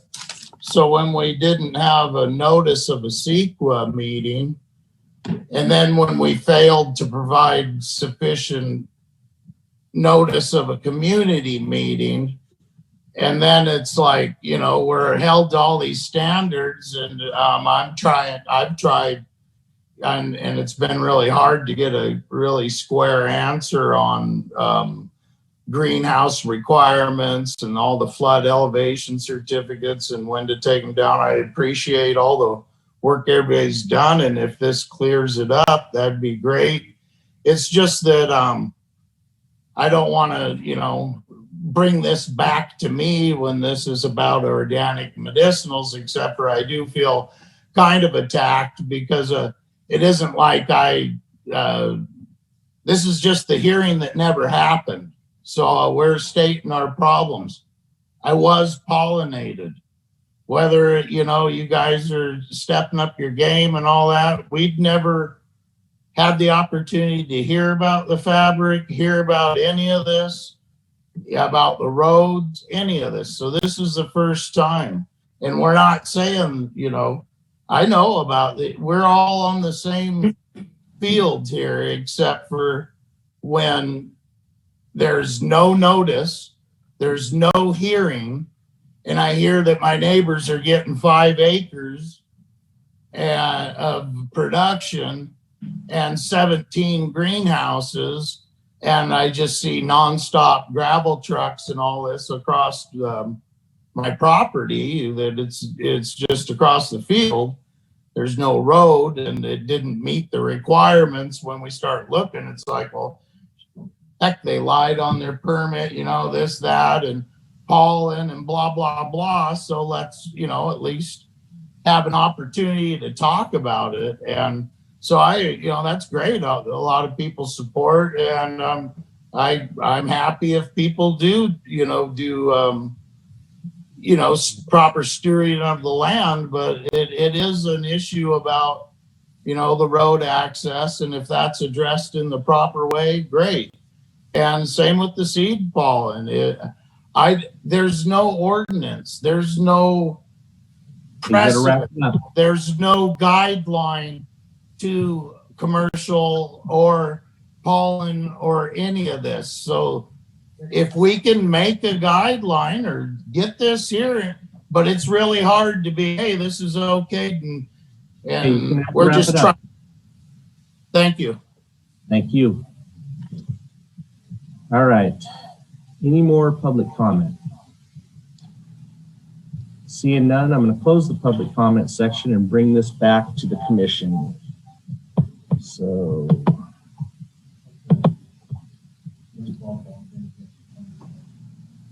okay. Director, like Bob Bronco from Public Works to address the road issue. Go ahead, Bob. Good evening. This particular project is served by a series of county maintained roads that are developed to a standard less than Category 4. The roads do have an appropriate functional classification to go ahead and serve the subject property.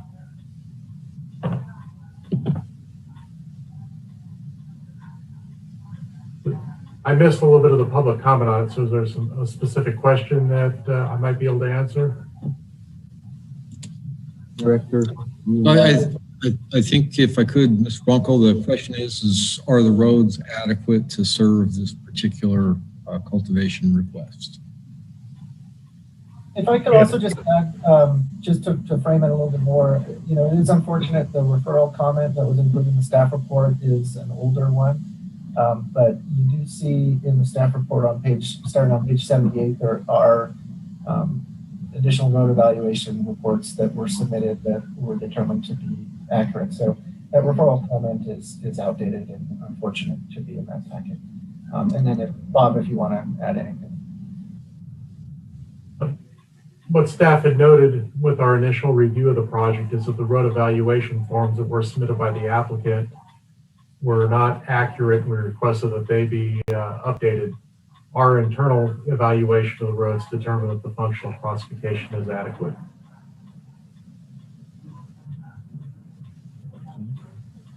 Thank you, Bob. Any questions for Bob while he's here with us? Nope, seeing none. Thank you, Bob.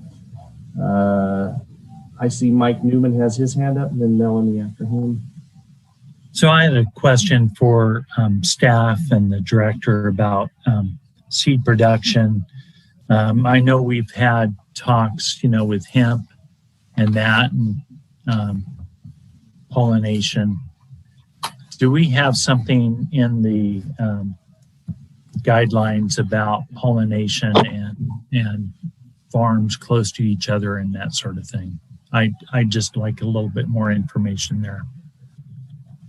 Unfortunately, we do not have any policy guidance on pollination, pollen drift, controlling pollen drift. That is something that has been discussed in terms of needing to develop policy guidance on that.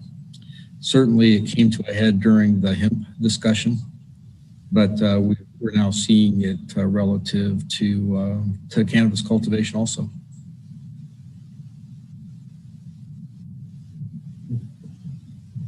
Thank you. Any other question, Mike? Okay, Melanie, you're up. Yeah, thank you, Chair. Can you hear me? Yes. Yeah. Okay, great. Thank you. I think it's worth mentioning that there are probably a lot of growers doing all kinds of things with pollen and seeds kind of under the radar. And this applicant at least does have a plan. Having said that, I do have some background in this, and as we all remember during the hemp discussion, I brought this up. I'm happy to see on page 84, there's a bit more detail that there's the double mesh for the greenhouse, because most of the drift in terms of distance is by wind. So they can go very, very far by wind. Now, there's also animal pollination So again, I'm happy to see that it's closed in greenhouses because honeybees, which are the ones that travel the furthest, they can't really handle the refracted light in a greenhouse. So you don't tend to get them in there. So it's mainly bumblebees, and bumblebees go between like 1/3 of a mile and a mile, most of them. They can go much farther. So I feel like the risk is pretty low. It's never going to be zero, no matter what. So I feel personally comfortable with the pollen containment plan. I did want to point out one more thing to the applicant, that the Canadian government commissioned a study on pollen storage and it completed and was published in April. If you want to look it up, it involves drying it and putting it in whole wheat flour and then freezing it in nitrogen. And if you do that kind of thing, what's nice about it is that you don't have to have so much all the time because you can store it. So it's just something to consider, and I don't mean to put it into any condition or anything. I just thought I would mention it. So to summarize, I personally feel comfortable enough with the pollen containment plan, which was really my only concern with this project. Thank you. Any other commissioners have any other questions for staff? Noah, go ahead. Yeah, briefly, I guess it's two things. One is just on this particular project, I've heard reference to 2 separate pollen containment plans. And I just wasn't quite clear if that was 2 different plans that would both be, complementing each other in effect, or if it was 2 different standards of protection. I don't know, I'm not an expert in the field at all, so I don't know that one would be more appropriate, but I just wasn't sure that we had resolved which pollen containment plan is going to be in effect. So that's one question I just wanted to clarify. And also there's been reference by some of the comments that there is or should be an ordinance on seed production. I'm personally not of the opinion that we should wait to approve this until that exists, but I wanted to find out if in fact that is something that's in the works or planned to be in the works. I understand the department has a ton to deal with already, but is this one more separate ordinance that is being planned? Thanks. Director, you want to address that one? I think I'm going to let Mr. Luther address the first question relative to the pollen containment plan. Yes, thank you, Director Ford. The applicant on pages 84 and 85 of the staff report, you're correct that there are 2 pollen containment plans, and they do complement each other, so both are incorporated into the approval. The first that was submitted referenced how the greenhouses would be sealed. And then the second supplemented that with a different brand of fiber that would be applied over the greenhouses with more specifics on how that would prevent the pollen size from escaping the greenhouses. So they will be both incorporated in as the pollen containment plan. Thank you. That was very clarifying. And then in response to drafting an ordinance, it is not, the short answer is not officially on our work program yet. Based upon this project and the discussion surrounding it, we're aware that something needs to be addressed. If you would like to elevate that by making a recommendation to the board that be done, that can certainly probably expedite it. We are working on 3 different amendments to the CCLUO right now. This is going to be something that will take significantly more work just because it's new and different and not at all clear. But it's not, I'm not saying it's not something that should be addressed. It needs to be addressed.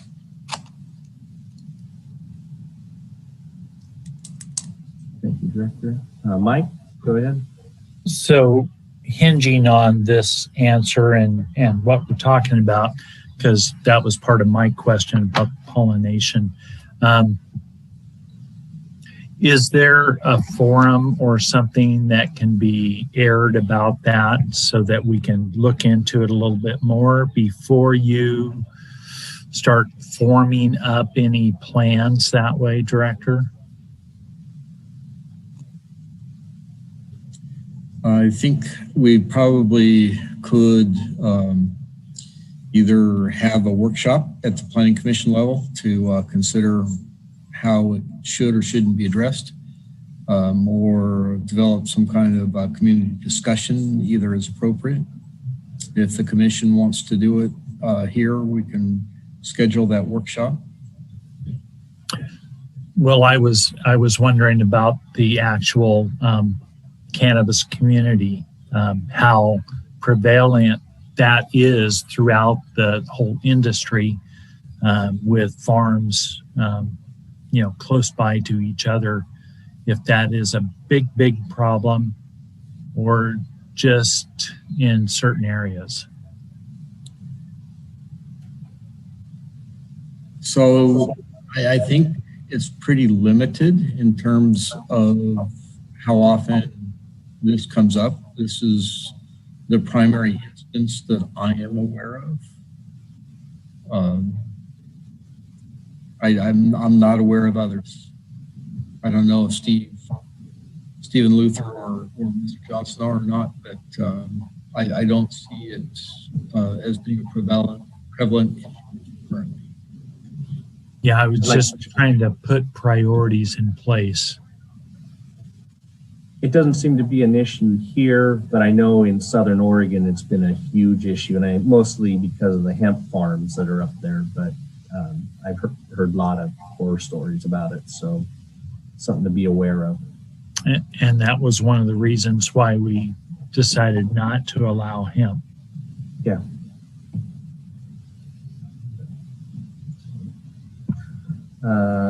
Noe, you have your hand up still. Is that just? Sorry, I just forgot to move. Yeah. No problem. Anybody else? We're getting close to the bewitching hour, guys. So there's no other questions. Does anybody want to make a motion on this one? I'm willing to make a motion if there's no other commissioners wanting to comment. I mean, I appreciate the discussion we've had. I don't feel ready to elevate the subject with a recommendation to the board, but I appreciate at least having the idea put on the table that is yet another topic that we might want to have a workshop about. But for this project, I will move that we find the commission, that we find the addendum to the environmental impact report for the CCLUO pursuant to section 15164 of the state CEQA guidelines, that we make all the required findings for approval of the special permit and zoning clearance certificates based on evidence in the staff report, and adopt the resolution approving the proposed Organic Medicinals Inc. project subject to the recommended conditions, which I don't think we've altered or added to. Thank you, Noah. Do we have a second? I'll second it. All right. Thank you, Peggy. Seconded it. Okay, any discussion? If not, I will call for the question, Laura. Alan Bonville, Yes.